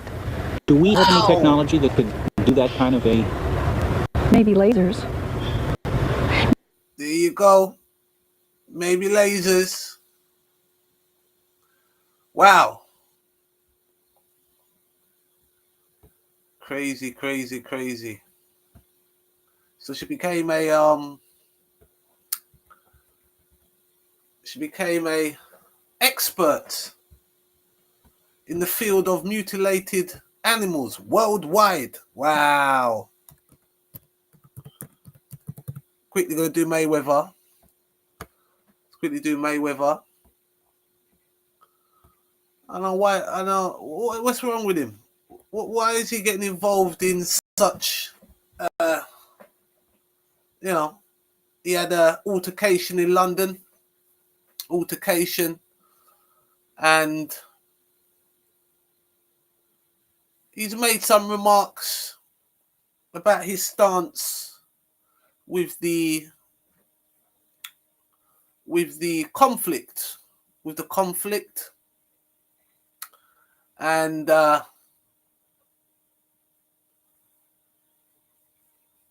he's come under more than fire. We'll have a look at the footage. But you've probably seen the footage already. But if you haven't, just check out the footage. You know, a group of, well, they said it was about 10, like an angry mob. Yeah, an angry mob. All right. Said that Mayweather, they called him all kind of names. Might have to have I like to play it, you know, because there's a lot of swearing and stuff like that on it, you know. But I said you can see it, right? You can see it. Okay. It's on the it's accessible. It's accessible. All right? It's accessible. Put it that way. Okay. All right, Mayweather. So now he's, I don't know why he felt the need to say, to mention his support for the IDF, and he's welcome to his opinion. Welcome to his opinion. But I mean, you know, with all this money and all these good looks you have, pretty boy, and your great boxing career, I myself would keep myself busy doing something else. How about maybe helping the black community somehow? If it's not too much to ask. Maybe a little boxing school or something. I don't know. Have you got a charity going? I'm not sure about Mayweather, if he's got a charity going. But hey, he's a boxer, so we're not asking much. You know, he's put his life on the line in the ring. A great boxing career. A wonderful boxer, by the way. Wonderful. And you know, I don't like there's so much of the look at the state of him there with the jewelry and his flossing. You know, I think he should be using his money for something else. But hey, that's just my opinion. He's welcome to do what he wants. But he's come under attack. Streets of London come under attack. They attacked him, right? They attacked him, and there's reports that he got punched, and this caused Mayweather to release this statement here. I wonder if I can All right, no, none of that. No, I don't wanna, no, I don't wanna do that. No, right, not right now, not right now. So here's a statement, Instagram post, and I quote unquote, "Let me set the record straight. There's no truth to the rumors going around. I wasn't punched or touched in any way. What you're seeing is just my security doing their job to keep things under control.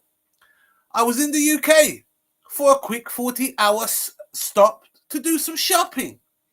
And unfortunately, people let jealousy and negativity fuel false stories.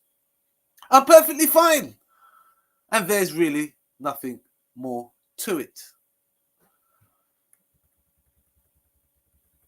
Mayweather statement. So yeah, have a look at the video. All right, have a look at the video. He gets rushed. He gets rushed away, and you know, it's good that he didn't throw any hands. I mean, Mayweather's a professional boxer, you know, and you know, a mob. You have to be careful of a mob of people, which is understandable. So you know, it was a good outcome. It's a good outcome, and so no one didn't get hurt, apart from Mayweather's feelings.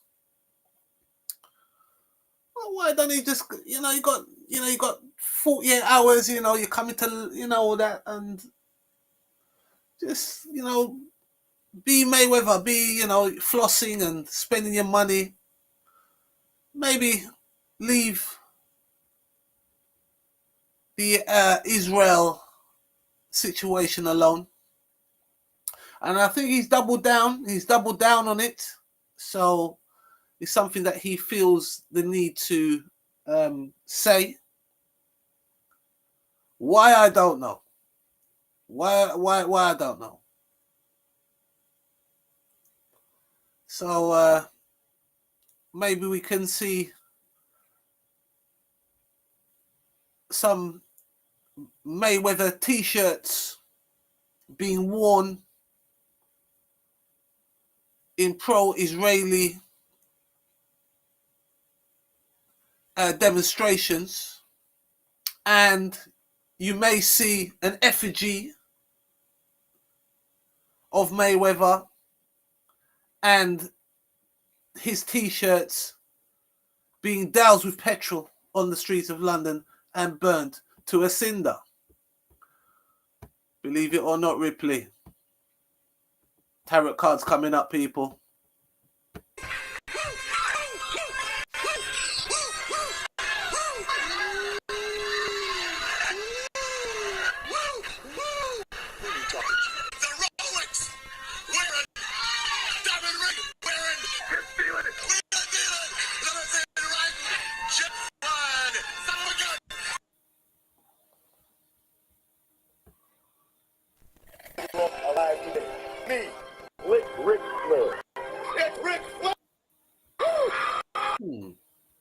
Okay.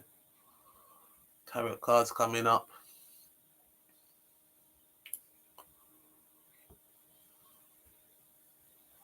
Money Mayweather. Money Mayweather, hey? Huh. Well, I tell you. Money Mayweather.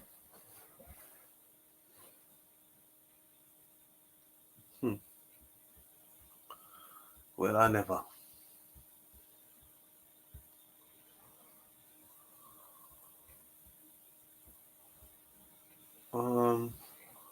Right, this one here. Oh, Jay-Z.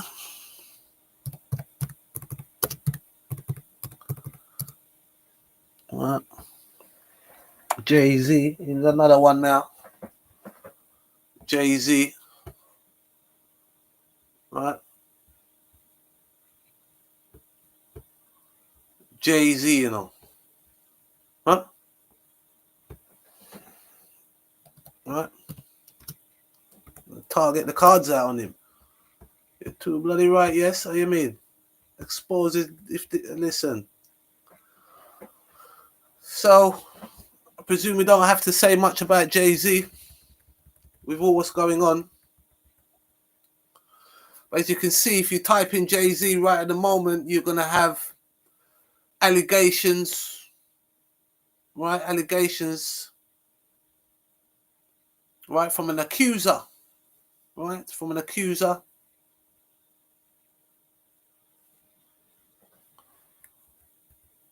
Right? Jay-Z.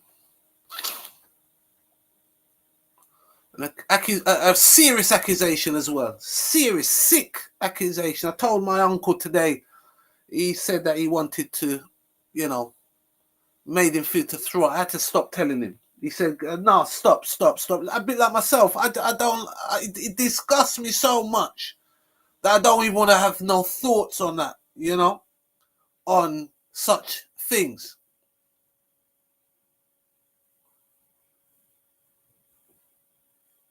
Right? And you know, JTV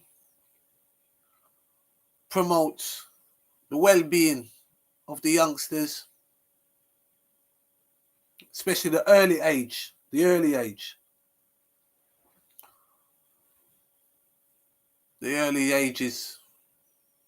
Make sure the kids get their, you know, what they need in the early stages. This is what affects them. Can affect you, right? So now we've got Jay-Z be mentioned in this saga of Diddy, or Diddy not, right? And these are all accusations, okay? Accusations. But let's see what the cards say. Let's see what the cards say. Tarkin Inupu. Make sure you go and subscribe. Hit that subscribe button like that. Right? And Sean Carter. Will you be incarcerated or indicted? Sit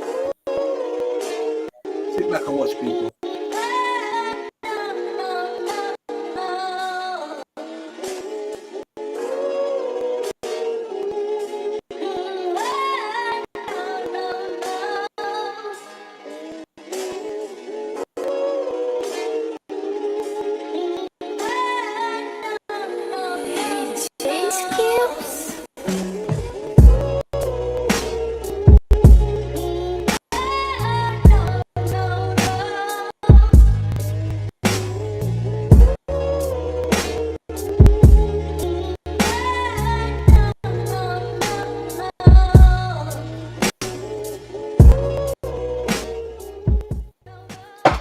Cause of Peace and War Times.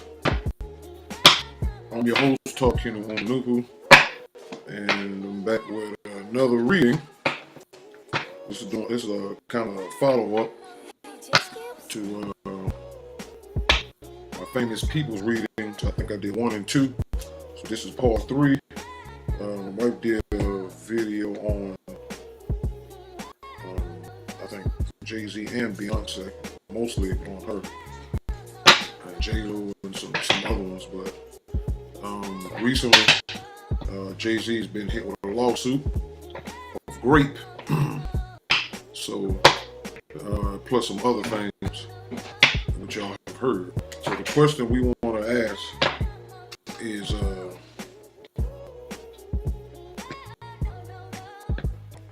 are the allegations true?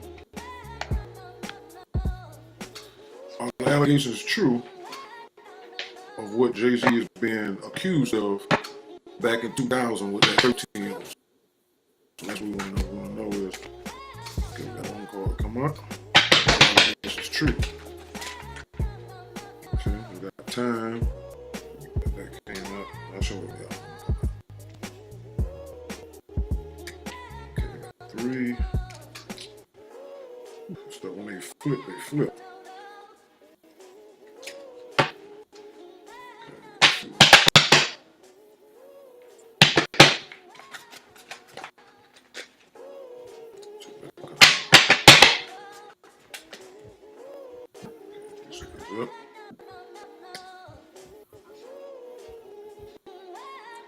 Okay.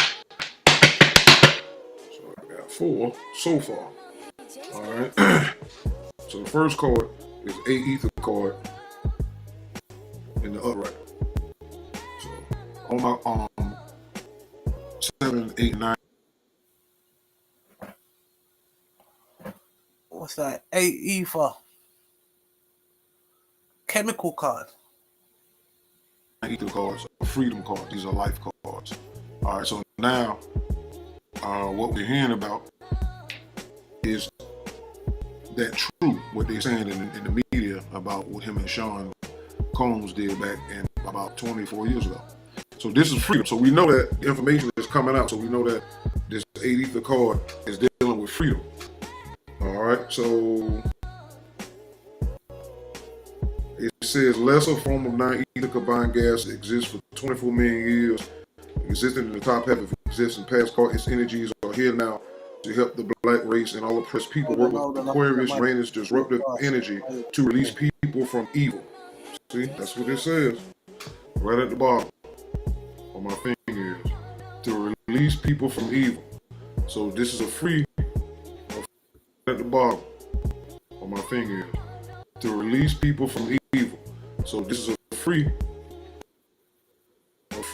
to help the black race oppressed people work with Aquarius, Uranus, disruptive energy to release people from evil. See, that's what it says right at the bottom on my fingers. To release people from evil.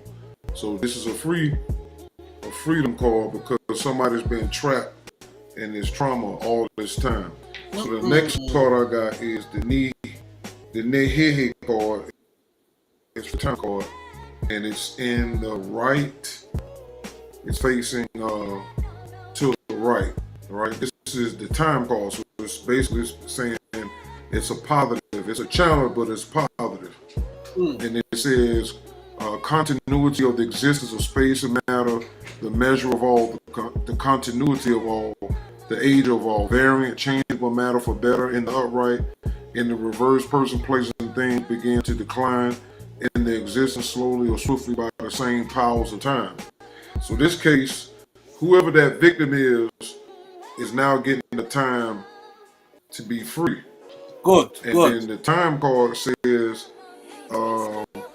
it's the continuity of the existence, space, matter, and time. The measure of the continuity meaning the continuation. So this is saying there's going to be a continuation of freedom, even though it's going to be a challenge because of the negative forces that back people like Sean, Carter, and Diddy and them, who have a lot of people and influence over them. So it's going to be a challenge. Now we got the Earth card, the All card, and it's upside down, which is dealing with Jay-Z. His world is upside down now. So he's definitely being named by Jaguar Wright, and the forces of nature is about to see to it. All right, so basically the negatives is 6 ether death energies, mentally, spiritually, and physically. 5 ether nitrogen energies. 4 ether methane death energies. 3 ether ghost neutrinos of death energies. Home of Leviathan, sex forces. Earth god, masculine powers. Crystal powers, fire, water, air, earth element, spirit world, mental world, physical world. So here,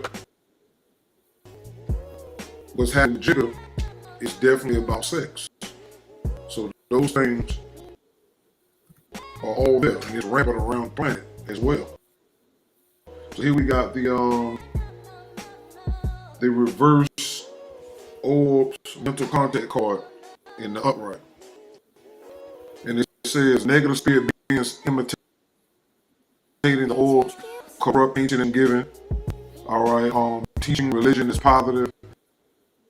Invisible guys of nature, mentally downgraders, galactic separation of family in Zubu's name. 6 the spirits refuse to carry your memories and personality to the next life. So this is basically a negative card right here, and we know that Jigga was on the low key following Aleister Crowley, and he had a shirt he was wearing around the time that said, "Do as thou wilt," and that's a famous quote from the Satanist and occultist drug user, Aleister Crowley. And I think Jig was wearing that shirt around the time they did "We Run This Town" video with Kanye and Rihanna. So if anybody knows anything about that movie, the video was based off of a movie called Cobra by what's his name? Sylvester Stallone. And in that movie, Sylvester Stallone was a cop that was trying to catch these it was like a biker gang, but they was in the occult and they was killing people and doing rituals in the killings. For those who didn't know, Sylvester Stallone said he wrote that movie as a rebuttal and against 48 Hours, because 40. I didn't know that.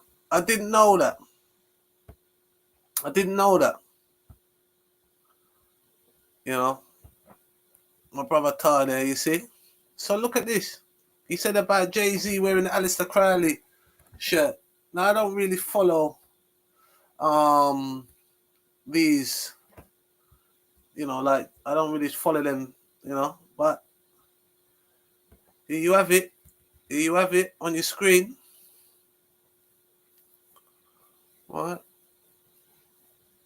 There you have it on your screen there. He's got his Aleister Crowley t-shirt on. Yeah. Aleister Crowley.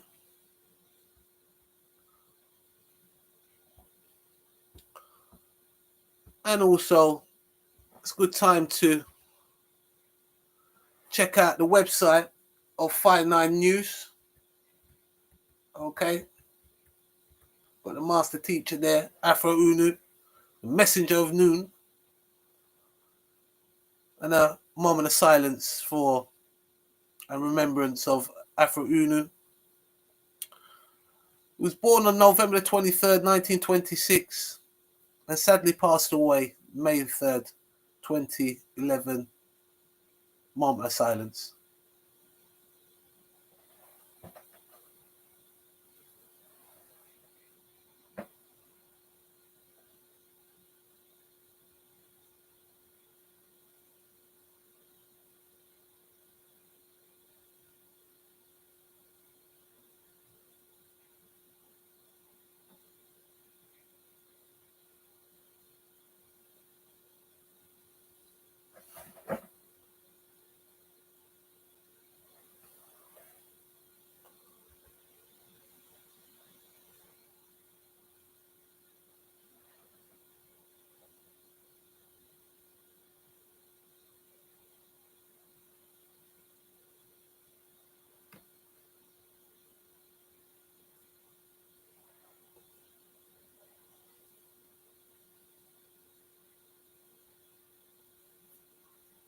So again,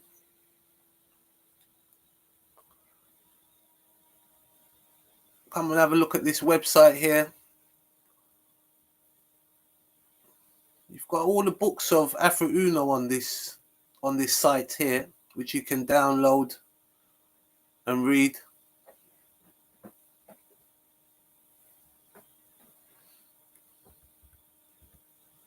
All right.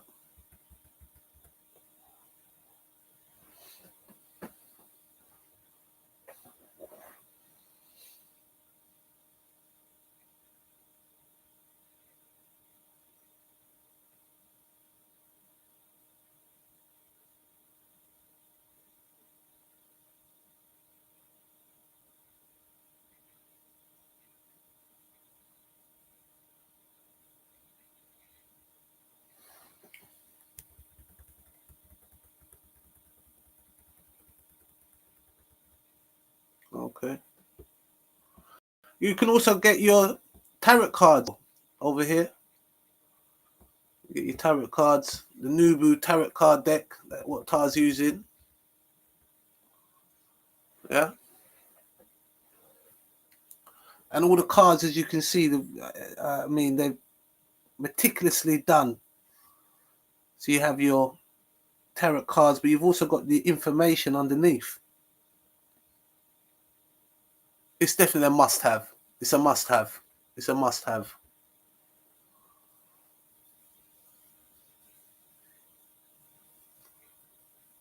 All right.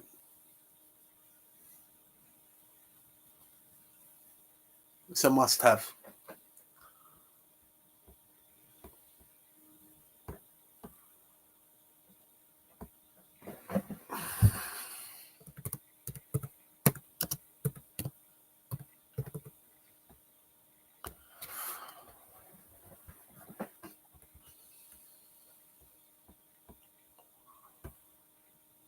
So this film here was actually I'm gonna have to rewatch this film. So this was a counteraction to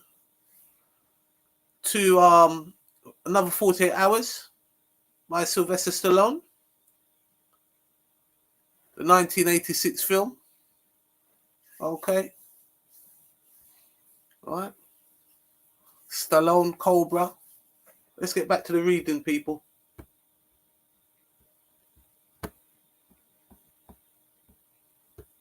Hours. They originally wrote it with him in mind, and he said, I think he said the movie is it was too much comedy in it, and so they gave it an edit. So he wrote Cobra, showing them how 48 Hours should have went. All right, so either way, we got two cards that first came out, 8 ether and the time card represent the victim, and then the girth are all called in the reverse, in the negative, and then we got the reverse or's mental card in the upright for saying that it's negative spirit forces are imitating the orb. So that means Jig and the rest of them was following negative spirit forces that were pretending to be whoever they being told is communicating with them in those occult rituals when they was given the deal to follow suit, and they was gonna get all these riches, but they was being lied to about who they thought they was talking to and whatnot. All right, so what we want to do now is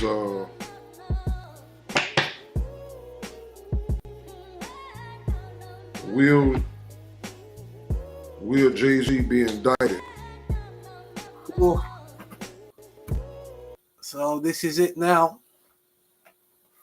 This is it.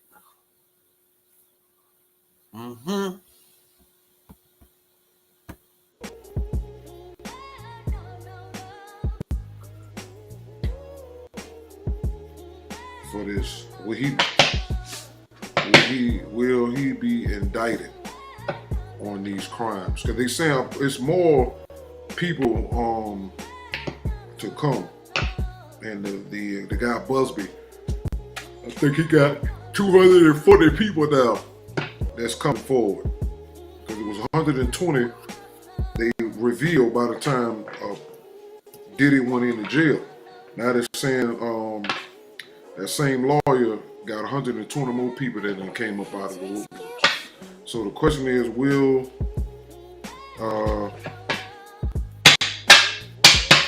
Jay-Z and Beyonce, will they be indicted on sex crimes? Will Jay-Z be indicted on sex crimes? One came out. I'll try my other deck.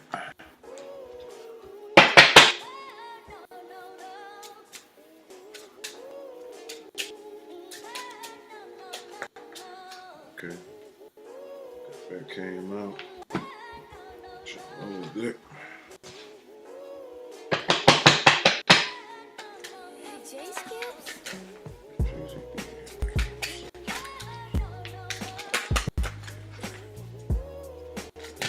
Remember, Leviathan is is a giant sex force. So this is why you're seeing all this stuff coming out. It ain't just the crimes. And commerce, one of the definitions for the word commerce, look it up, is sex. So all this stuff goes together. Sex, lies, crime and murder. All this stuff go together hand in hand. So they just dabbling in all of this stuff. So with Jay-Z being indicted on sex crimes.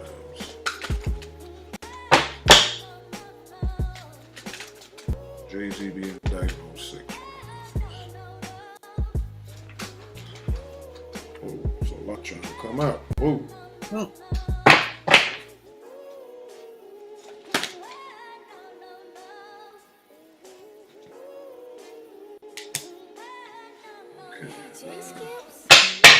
So we got 3 cards that came out. The first one came out is the B-Lou and B-Law card and upright. Alright, so he's dealing with the intestines. This is a 9 ether guard card. Alright, so it's an upright too. It could be a yes. These brain loop guards and garters are responsible for all stomach and intestines of the African race. We're talking about somebody that's part of the black race. And their guard pans from the Nile. This card has the power to transfer things to their places mentally, spiritually, physically, economically, and emotionally. He's being sued economically for a crime. They break down energy to travel and provide life throughout its movement. This card provides crucial elements to all it touches. So remember, the first card we got was 8 ether. So that's a freedom card. And things go from being restricted to movement. So that's what the intentions is. Stuff have to move through it to go out the bottom. All right, so I'm gonna put this with the 8 ether card. All right, so this is a freedom card, and you see there's a lot of twists and turns that they're gonna have to go through legally and stuff as the stuff play out. Now we got the Emperor card in the reverse. All right, so here you see what? An older man sitting on the throne. Remember, Jay-Z had an album called Watch the Throne with Kanye, right? And he's an older man. All right, but this is in the reverse. It says lack of maturity and self-control, a pushy, dominant bully. All right, remember a lot of Jay-Z friends say he was a Dame said it, D Haven, Cam them said it. A lot of different people, Choke No Joke. It's a lot of people who have spoken about how controlling he is and very nefarious. Self-centered person, danger of serious injury in competition or battle, right? And we know that he used to rap and stuff, so did you have rap battles and they competed money and all this other stuff. Loss of prestige, that means prestige is your reputation. So he's losing that. Shame, loss of job, loss of control, abuse of power, domination. That's what the Emperor is in the reverse. Right. All right, so we basically can tell you, it's telling you he's going down and it's upside down. Old man. I think Jay in his 50s. All right, so now we got the 6 of Wands. And it says recognition. All right, let me see what Jay-Z's. I think Jay-Z is a Sagittarius. Let me be sure. I think he's a Sagittarius. What is Jay-Z's zodiac sign? Jay-Z's astrological sign is Sagittarius. He was born on December 4th, 1969 in Brooklyn. All right, so the Sagittarius zodiac sign. According to Wikipedia, Sagittarius is the 9th astrological sign, which is associated with the constellation Sagittarius and spans 200. What planet represents Sagittarius? All right, see? Jupiter. Jupiter represents Sagittarius. And it's a fire sign.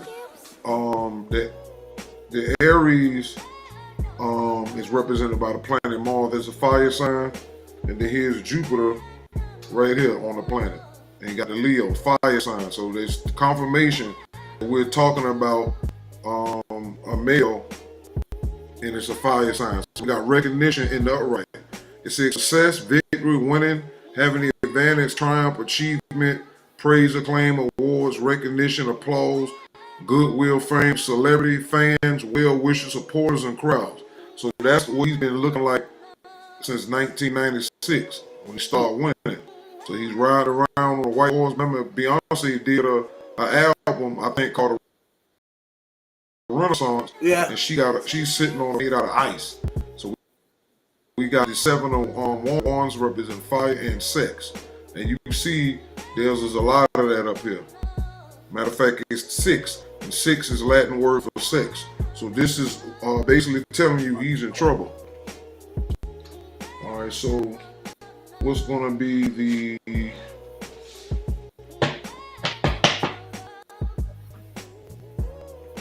All right, let's see. What's going to be the outcome?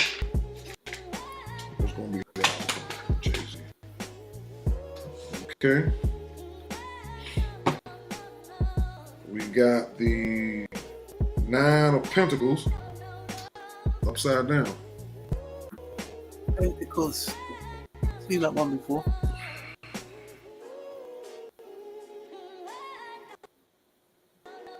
What is the zodiac of 9 of Pentacles?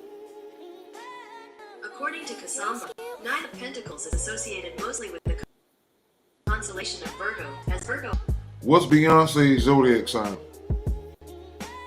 According to Yahoo, born on September 4th, 1981, base sign of the zodiac, Virgo. See, I'm going to let y'all see this too. What is the zodiac sign for 9 of Pentacles? According to Cassandra, 9 of Pentacles is associated mostly with the constellation of Virgo, as Virgo has a lot to do with earthly abundance. Now,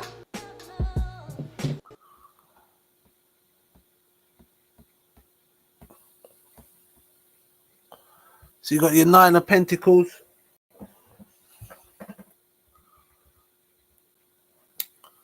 So it says when the 9 of Pentacles appears upright in the tarot reading, it can signify the culmination of hard work and education and ability to create a life of financial independence. It can also be a reminder to celebrate accomplishments and enjoy the fruits of one's labor.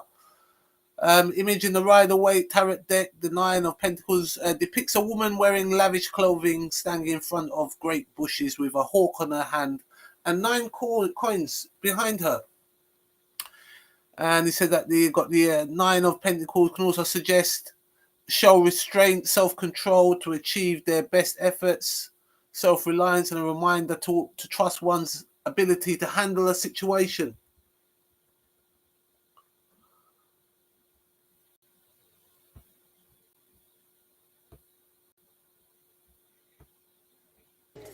we have the 9 of Pentacles in the reverse, and it's a female. And Pentacles in tarot represent money and earthly riches and stability. So it's in the up, it's in the reverse. So now it's talking about Beyonce. This is a confirmation. And it says lack of independence. Jaguar says that Jay-Z got her under control and he pumping up with drugs. And probably MK Ultra and all that too. Lack of independence, stability, security, reckless spending. So basically, even though I asked, it's primarily his card, but that's his wife, and this is a Virgo card. See? So there's nothing else to say about that. So that was a pretty quick and simple reading. And I'll see y'all on the next one. Chew the common peace and wartime. Yeah, great reading there. Great reading. Great reading there. Wow, so Jay-Z's going to be in the slam and too bloody right. Too bloody right. You're lucky. You know.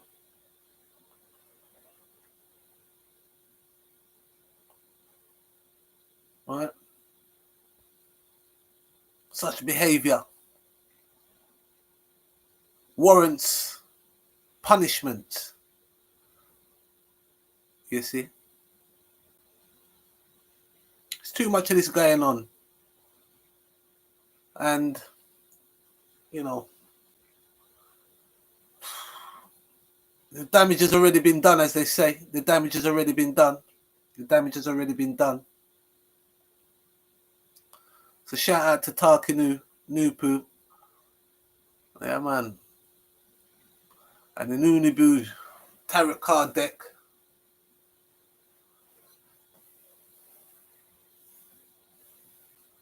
It's a great read in there.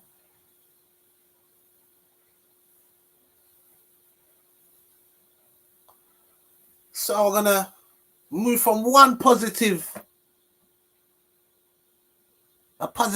yeah, right, a positive individual, as in Tarkinu Nupu, right, to a negative, right, to a negative one, right. My last story for tonight. My last story. What's all that?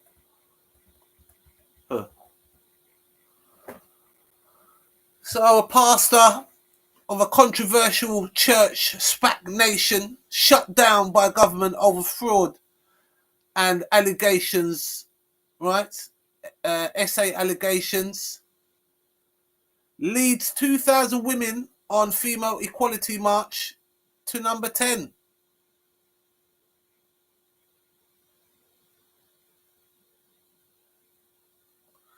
So he marched with 2,000 women to number 10 Downing Street. The bling-loving pastor in intergalactic row with posh neighbours. I don't know if that's the same person. Well, I tell you, you just can't make it up, can you? So it's a former leader, right, of a church shut down over allegations, right? Now let me show you who we're talking about here.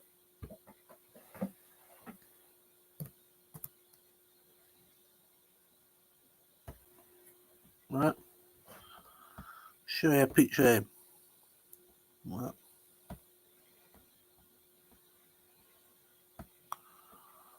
Right.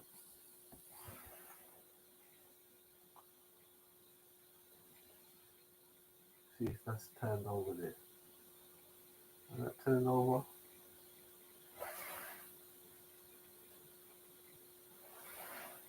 It was a bit slow in it. Yeah, right. So you can see this guy here.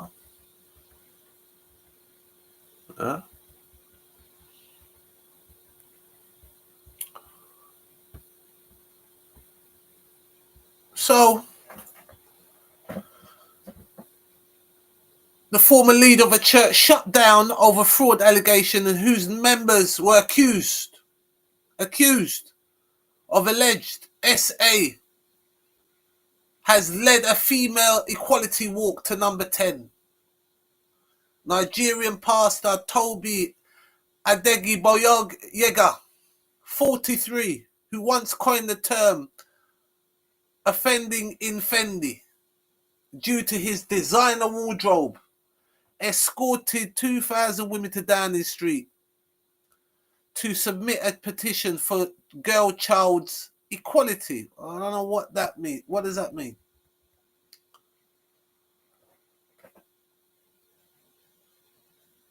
And hear this now. Hear this now.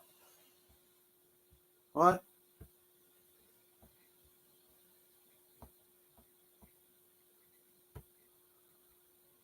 So he's the cousin of the Star Wars actor John Boyega. He donned a grey two-piece Gucci suit, complete with matching tie, as he led thousands of women, mostly black, down the street in support of future female leaders.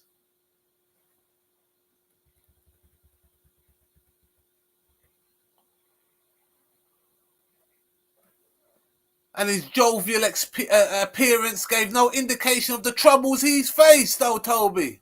As former leader of controversial church SPAC Nation, Salvation Proclaimer Ministries Limited, which was shut down in 2022 over alleged embezzlements. Also, 2019 members of the Church of Bling were faced with claims of SA,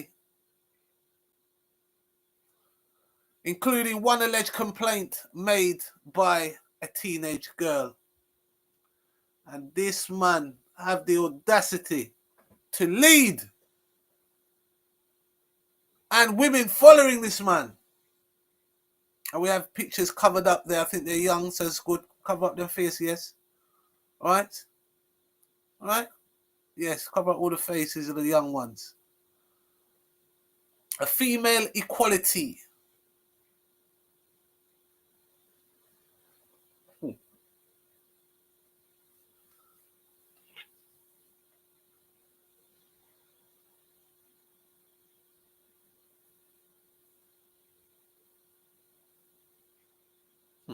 Let me read on. Here we go.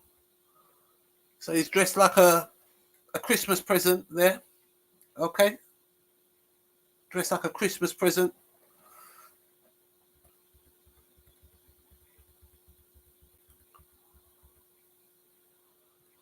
Right. Cousin of Star Wars. The Star Wars guy, eh?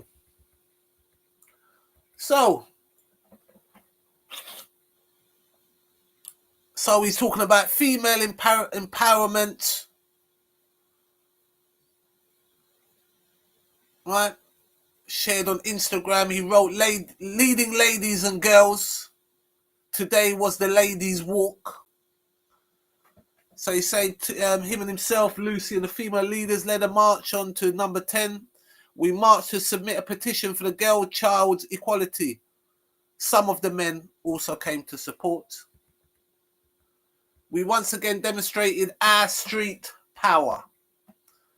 These were thousands of ladies that followed us there in real time, all young, mostly black, successful ladies.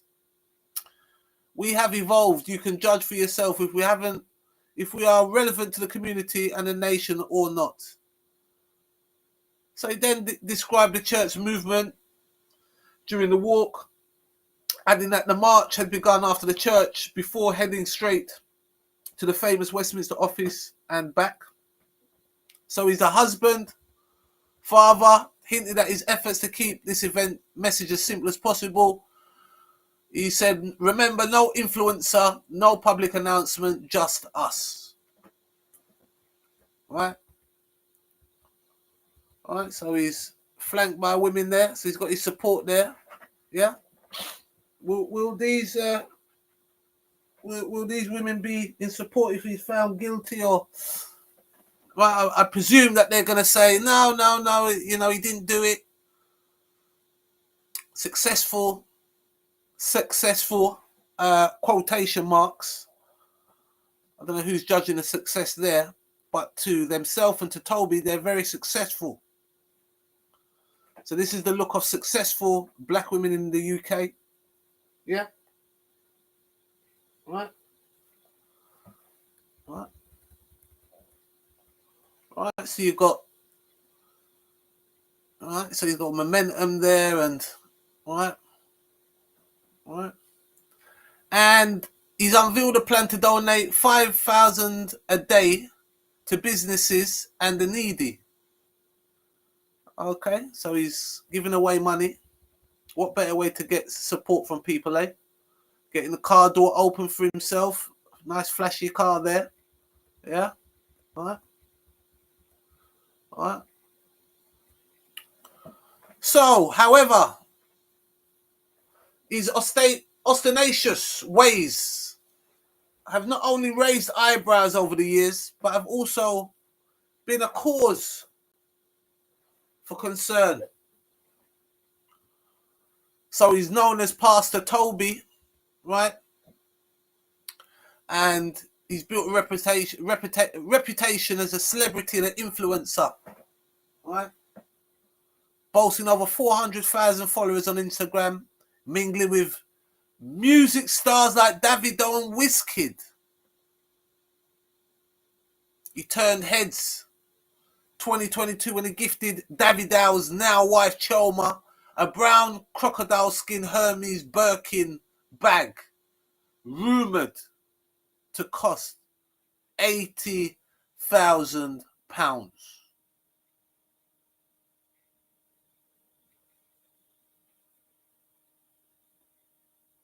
So he's often spotted in his designers, Louis V, Gucci, Fendi, and also flaunting luxury rides, Lamborghini and Porsches. Many have questioned how does he, how does he afford all this lavish lifestyle? So it's been shut down 2022. Right, the government found nearly 2 million in outgoings, which the church failed to account for. The church is accused of embezzlement. Funds received from its members, a claim has been denied staunchly.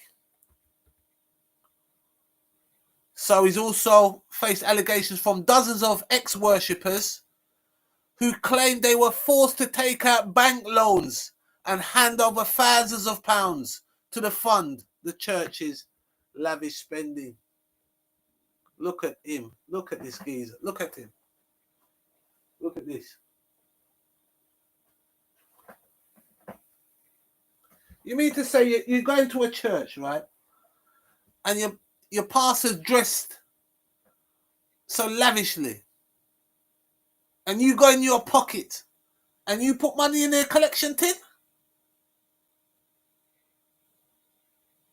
If it was me in there, I'd say, pass that to him.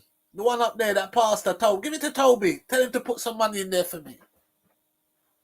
Tell him to, you got enough? Yeah? You got enough in you, Toby? Put some in there. In the collection tin. You! No, you want my money. Hey, listen. Rifleman. Hey, listen. Hey. You see, what we deserve, what have we, why we don't deserve people like this in our community, you know, right? And these are allegations. And look at these. What is he wearing? Where you going? You can't afford socks now. Put some socks on, man. That shoes must stink, right? And shoe, I don't even know a big man like that wearing picnic trainers. Right? You expect like a little teenager to wear something like that, right? What is he? Listen, all right. Personalized number plates. That number plates looks like he could have done a new number plate there. It looks all washed out. All right. Look at his shoes. You mean to say you take your money and buy that? Huh? Dress up like a girl, right? So this extravagant outgoings, driving around £150,000 Rolls Royces, right? Personalised pastor number plates, right? But there's been accusations of threatening parishioners who failed to raise enough money, leaving them drowning in debt. How about this, Toby? Come threaten me. Come. Let's see what happened to you. Make sure you bring a Bible with you. You're going to need it. Yeah? You're going to need it. Right? I'm tired of these people in my community, man. Robbing my people, them. The poor people, them. Right? And even some of these people may have money. You know, they're successful. And they're giving their money to this guy here. And he's flaunting the money in their face. With all this money, you know how much good he could have done with that kind of money, with, you know, driving around with all these cars and wearing these garbage, what they call it, luxury. It's luxury to you know, beauty is in the eye of the beholder. There ain't nothing luxury to me about that. Right? Wearing designer clothes and no. Huh? Right?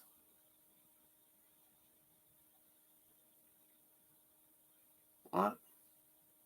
What it's even said that one pastor urged someone to beg, borrow, or steal to meet the church's weekly fundraising demands set by church leaders. You imagine how money coming to go into praise the Lord, or you know, into a religious institution.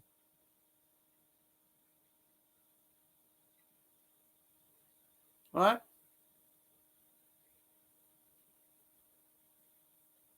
Right? Not to say how much good you could use the money in Africa. Okay. Right? Or wherever.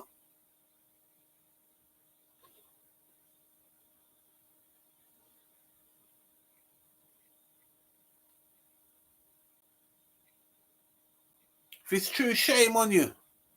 And you deserve punishment. And you're lucky in this country where you probably won't get punished. And he's not the only one. There's many.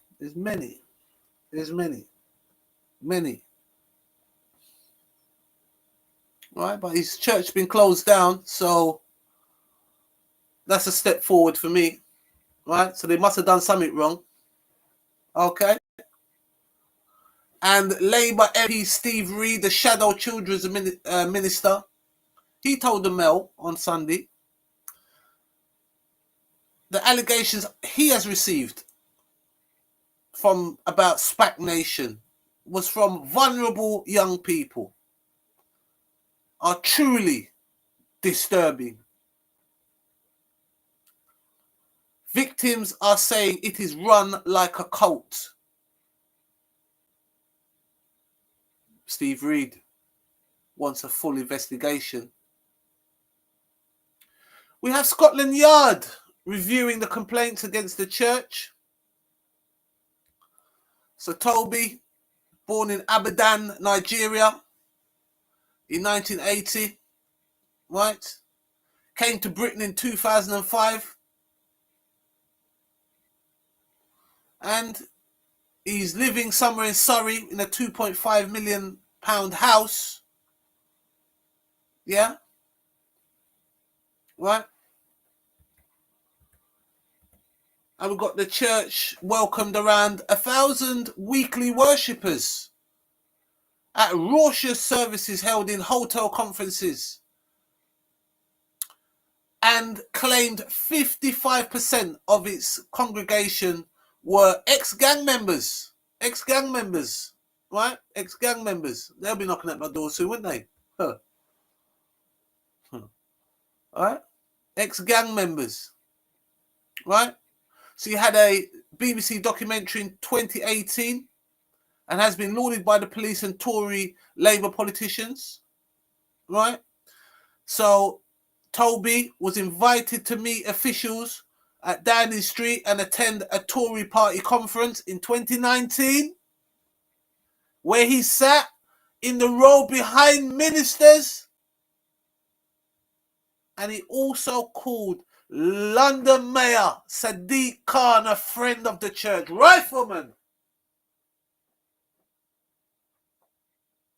No wonder they don't, no wonder they just want to, there's no investigation right away. It's a big cover-up, this, isn't it? Right?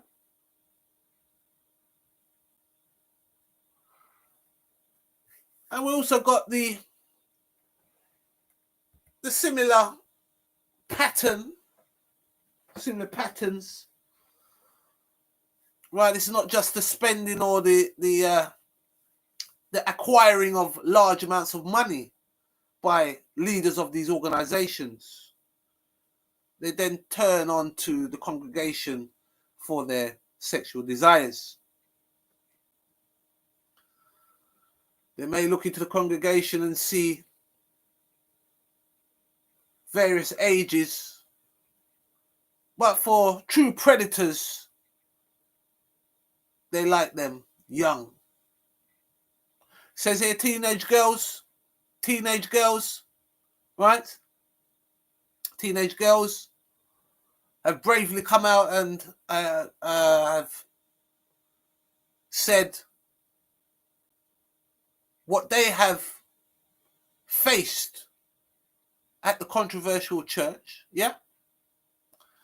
And the Mail on Sunday has revealed that the police examined a dossier of dozen allegations compiled by Labour MP Steve Reid, and who has been contacted by alleged victims of SPAC Nation preachers. There's also one allegation. Yes. Underage girls. Yes. Right? Allegations. The potential. Right? Yes. Right? And obviously, when they're not spending money or not collecting your money, not mine, riflemen, they regularly sleep with girls. Yes, girls, not women. Girls, some cases under the age of 16.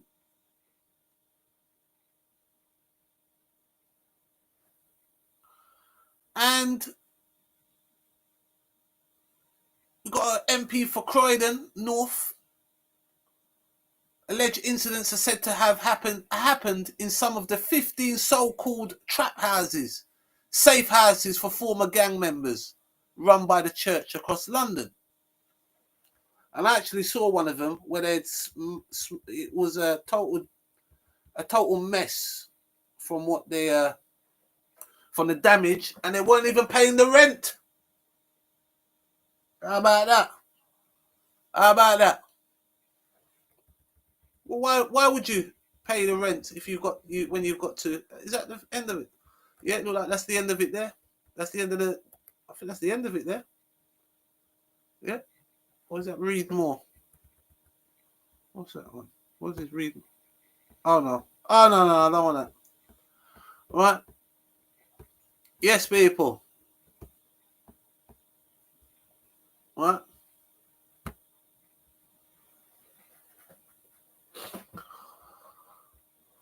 Serious allegations. Disgust me, man. Disgust me. Imagine take your hard-earned money, go and give to these people.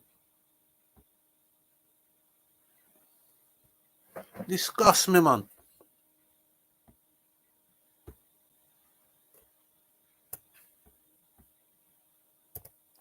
But hey, there's good news. Yeah, there's good news. Watch this. What's the good news?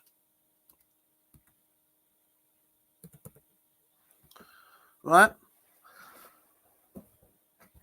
What's the good news here? What's the good news? He's facing deportation. Yes. Get rid of him. Get out of here. We don't want you here, man.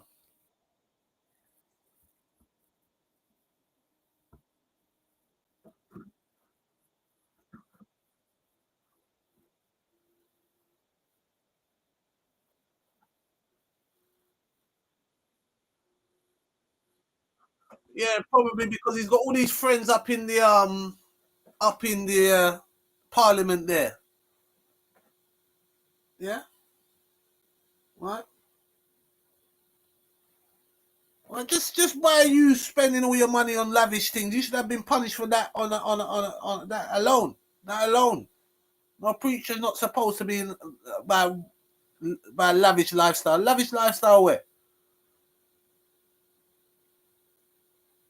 Lavish your mama, brother. What do you mean?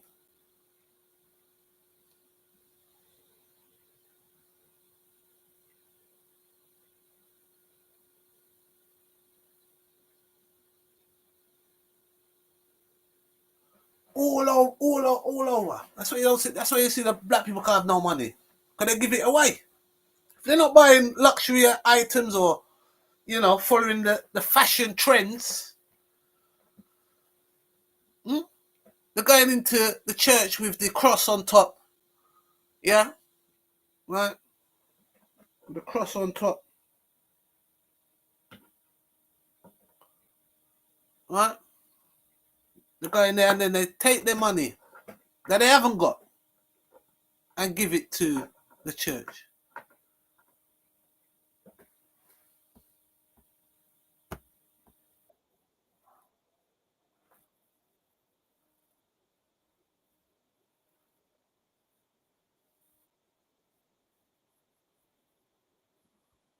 So he's on the illegal. Yeah, he break the law. Right? He broke the law. Right?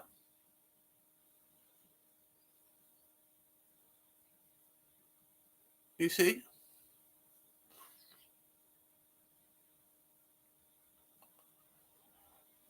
And in all that time he's not, all that money he had, he couldn't have sorted out his visa or his status with all his friends in the parliament. He's probably so busy spending the money. Yeah? Right?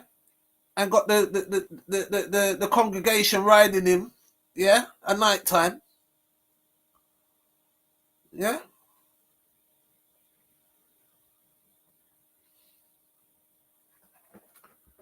You remember Jesus, he went into the when he went into the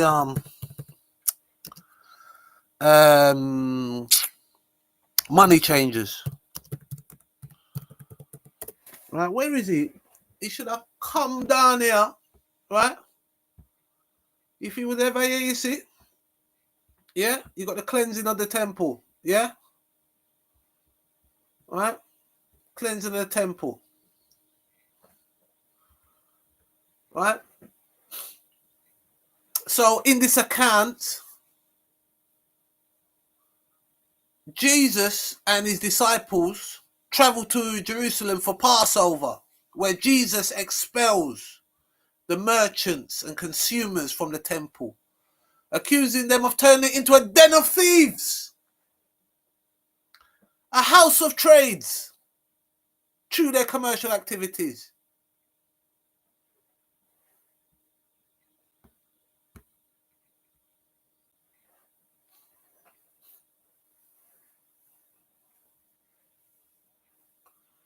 And a wonderful depiction here by the one El Greco. Yes. Christ driving the money changers from the temple. Rightfully so. Rifleman.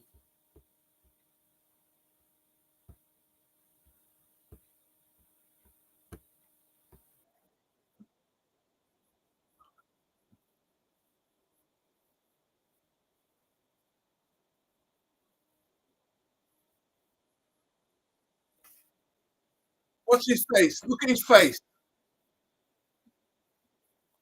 Watch his face. Look at his face. Hold on. Hey, listen. Don't blow smoke up his ass. Don't blow no smoke. He's not. He's not. I don't know who. Your thousands of. To me, you're a buffoon. You're an enemy of my people. That's what you are to me. High profile. Where? To who? To the congregation and to Toby. Anybody in their right mind would look at that man and say, "There's a thief, liar, and a fraud."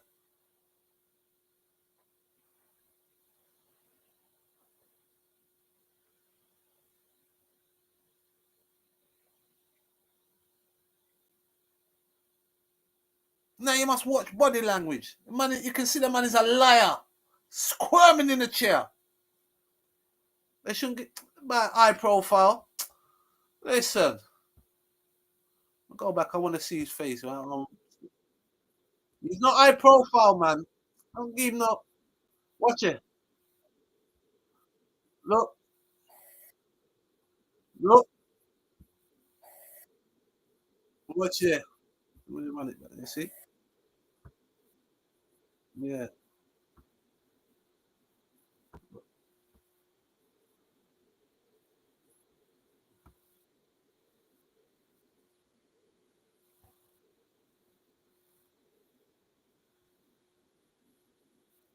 Ah, yeah, you're just a regular person. You're going to be regular after we finish it. Hmm.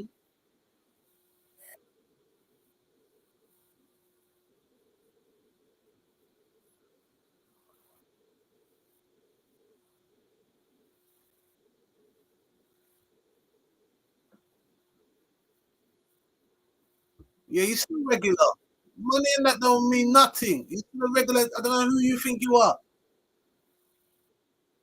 Yes.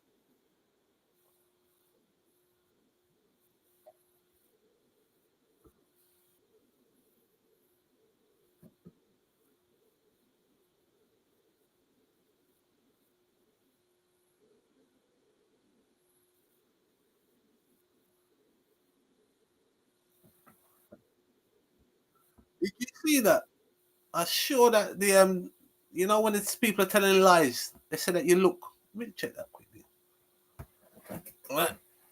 Lying, lie, body language with the eyes. I'm sure he just gave himself away there. Lie detection, yeah. Eyes don't lie. They said, you know. Yeah. They said the eyes don't lie. Yeah. Windows to the soul. All right. So body language can provide some clues to whether someone is lying. Some, but it's not a reliable way, right? There's someone being truthful. Okay. All right. So you got your facial expressions, blinking rapidly, sweating, flushed cheeks, flared nostrils, or lip biting. You also got making too much or too little eye contact. You got your gestures, unusual gestures, hand motions, covering the mouth, having trouble maintaining normal speech patterns, speaking more eloquently or dropping or changed pronouns, voice, having difficulties controlling the volume and tone of the voice, signs of nervousness or stress response, body language saying no while nodding yes, or laughing when the subject is serious, right? And hedge statements as well, using qualifying phrases like "as far as I can recall" or "what I remember is." These people disgust me, man. Believe you me, all right? They disgust me. But there is one when you to the. I'm sure when you look to the left, all right? But one second.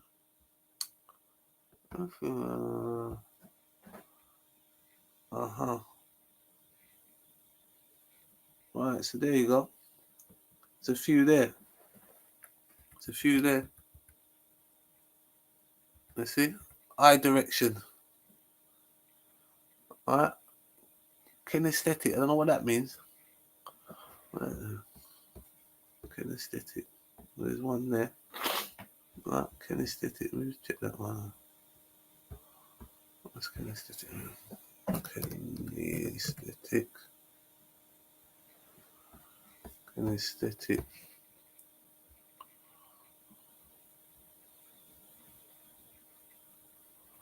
All right. So kinesthetic is relating to a person's awareness of the position and movement of the parts of the body by means of sensory organs, right? Precipitators in the muscles and joints, right?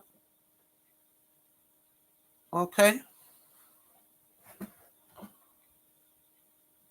And you also got kinesthetic learning as well there. Right, let's see what this says as well. So this defines kinesthesia as the ability to know where the parts of your body are and how they are moving. Right? Okay. Right, so I'm not sure what that how that relates to. Okay. Well, okay. Right, so that's the well, that was the look he done. That was the look. He kind of looked down, you know. If he's that way, so he was looking to his right. He looked to his right, didn't he? If he's back, yeah, I think he looked to his right. But boy, he done a little move there, right? He done a little move. Watch him face. Watch him. See? See? See?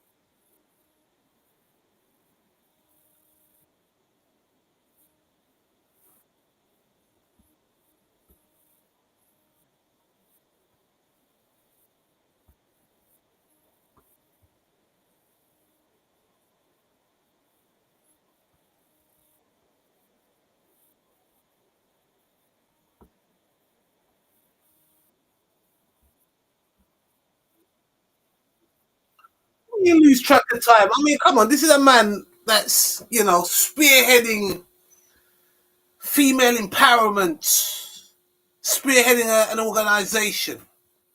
And that's the best excuse you can come up with? There's not much going on in that peanut head of yours, is it?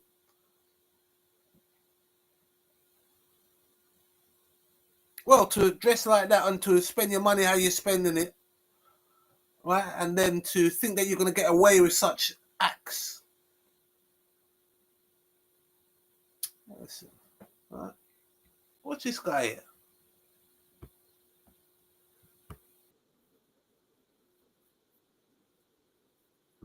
No.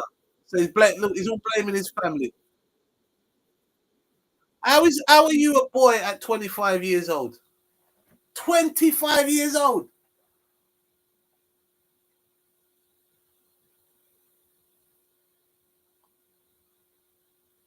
Never look about his visa, or his stay.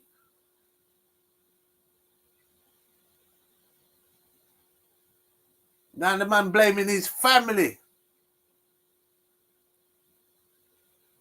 His own family's blaming. My uncles and my aunt, what kind of, pathetic piece of person is pathetic. He's a pathetic man, this. Can't even, say what, I couldn't be bothered. He couldn't be bothered. He's having so much fun or whatever. He's, busy doing other things. Like spending the cash. Now you got all that money and now you ain't got the right to stay here because you came here illegally. Honestly.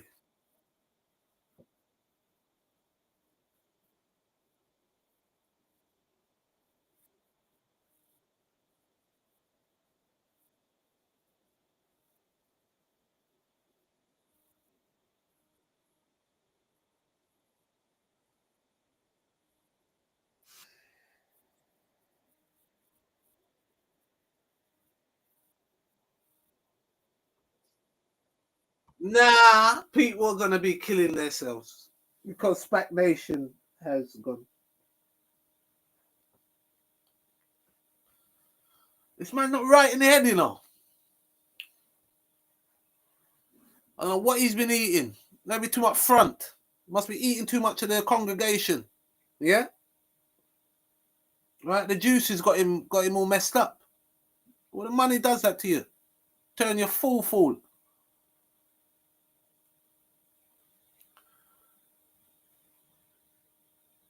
So is he talking about the gang members? Right? So he's stopping that, which look, it's commendable. It's commendable. And someone turn their life around after, being in gangs, and we understand that gangs, a lot of grooming goes on. A lot of grooming. Right? But this man is saying that people are going to be killing themselves.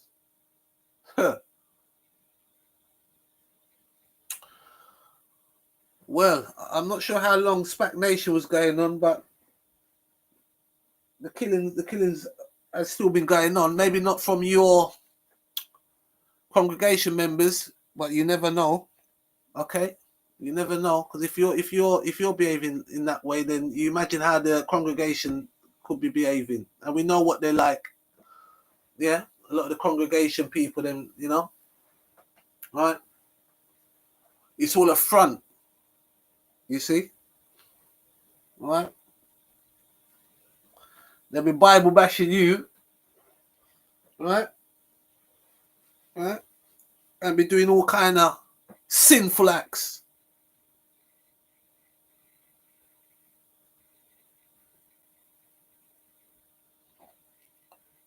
Right? And you can't blame people when they're looking for that person to help them, and people are in a position like trying to transition from like a gang, which is very difficult. Can be very difficult depending who on your background, or where if you haven't got much family. It's a very difficult thing, mentally as well. Mentally, okay, right? Being in gangs, right? Right, from an ex-gang member, me, right? I totally get that, but again, they're vulnerable.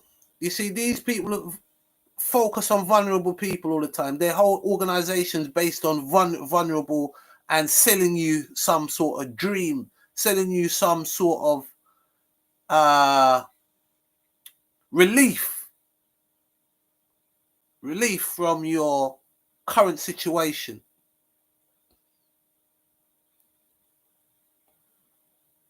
Now he's going to be attractive because he's dressed up like Lucifer. Yeah, Satan. Yeah, can I say that? That's how he dress up. Right, full of jewels. Okay, jeweled up. Right, the dragon. So you can see where people foolishly may I add, and these are successful, quotation marks, successful young black people here in the UK, right? That's where they see success, the amount of money that they can make.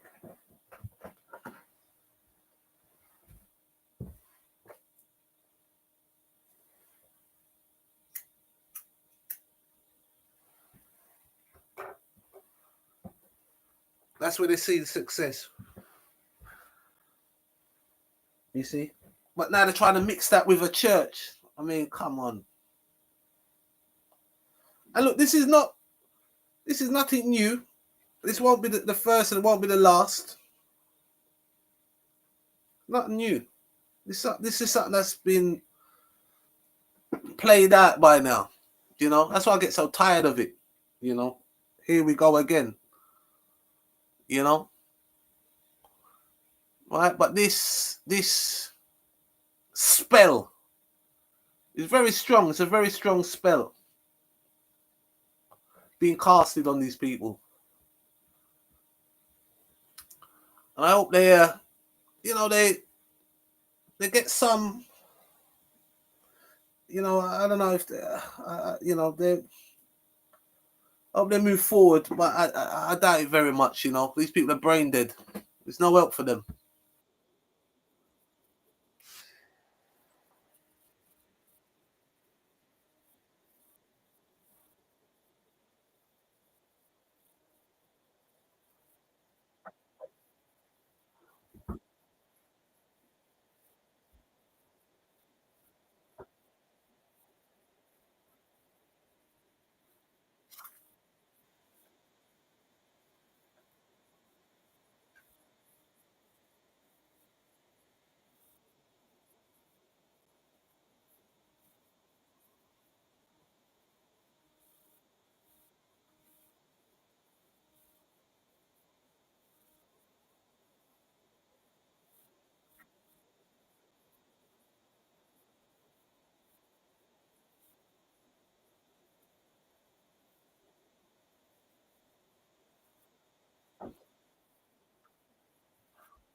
No.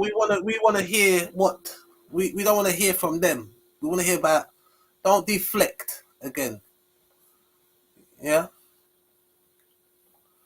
And all this. How can you account for all that money that you earn out of a church? Well, if you can show it. It should be public knowledge. Everything should be clear. Should be transparent. Shady.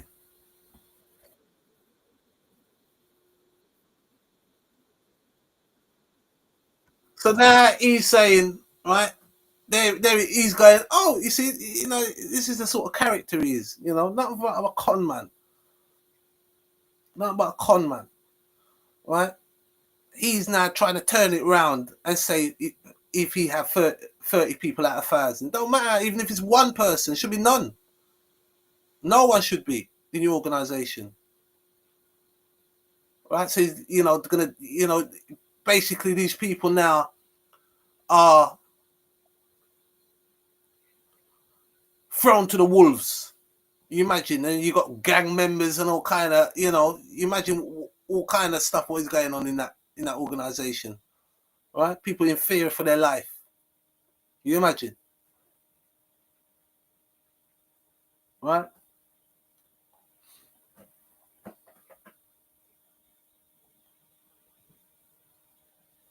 And no sympathy. He's not showing any sympathy for these allegations. Not showing, showing us any empathy. This is a pastor. It's a pastor, people. Not mine, anyway.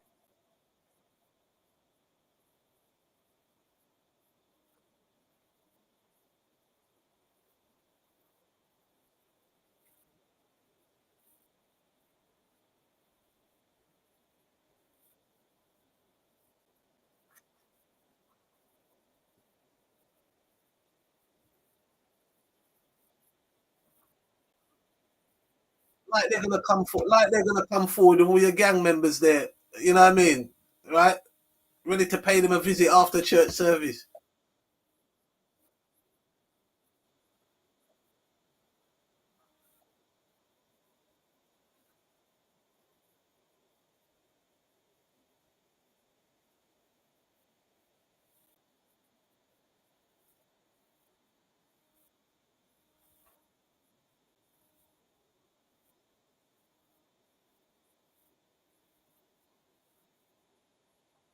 Well, I mean, honestly, that's his excuse. That's his excuse. It's in your book. It's in your book that you got about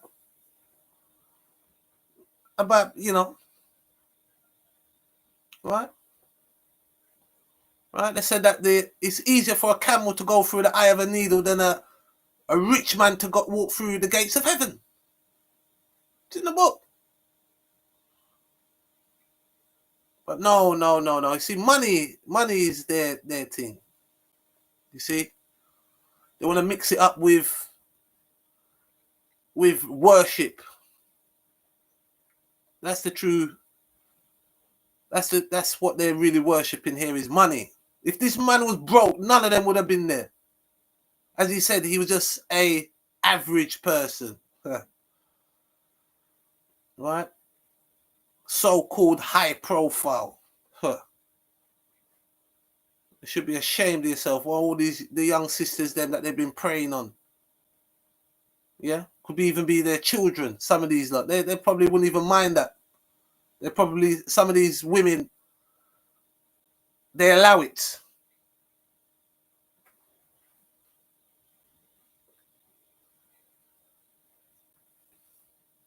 And a lot of these people will not get any penalties, no judgment, right, in this life, right? They're gonna get it, don't worry. Right?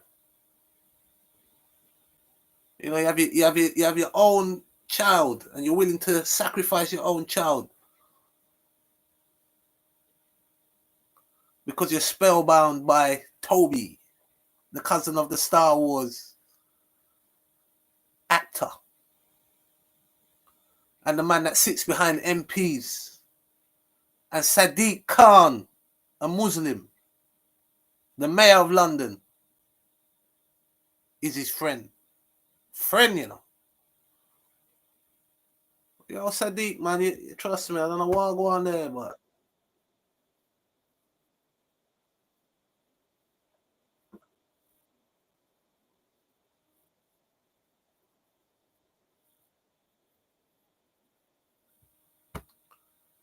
there you have it, people. Oh, hold on. I weren't sharing it. Oh, no. Don't tell me I wasn't sharing. Oh, no. Oh, no. I wasn't sharing it. Let's run that back. I think I'll run it back from here. And I'm going to close out. I must be tired now.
There you have it, people. There you have it.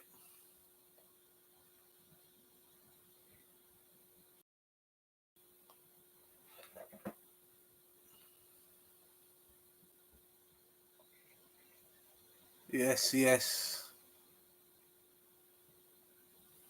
Catch you on the next live. What's this? Okay, okay. Some more shows. Peace, people. I'm out. Peace.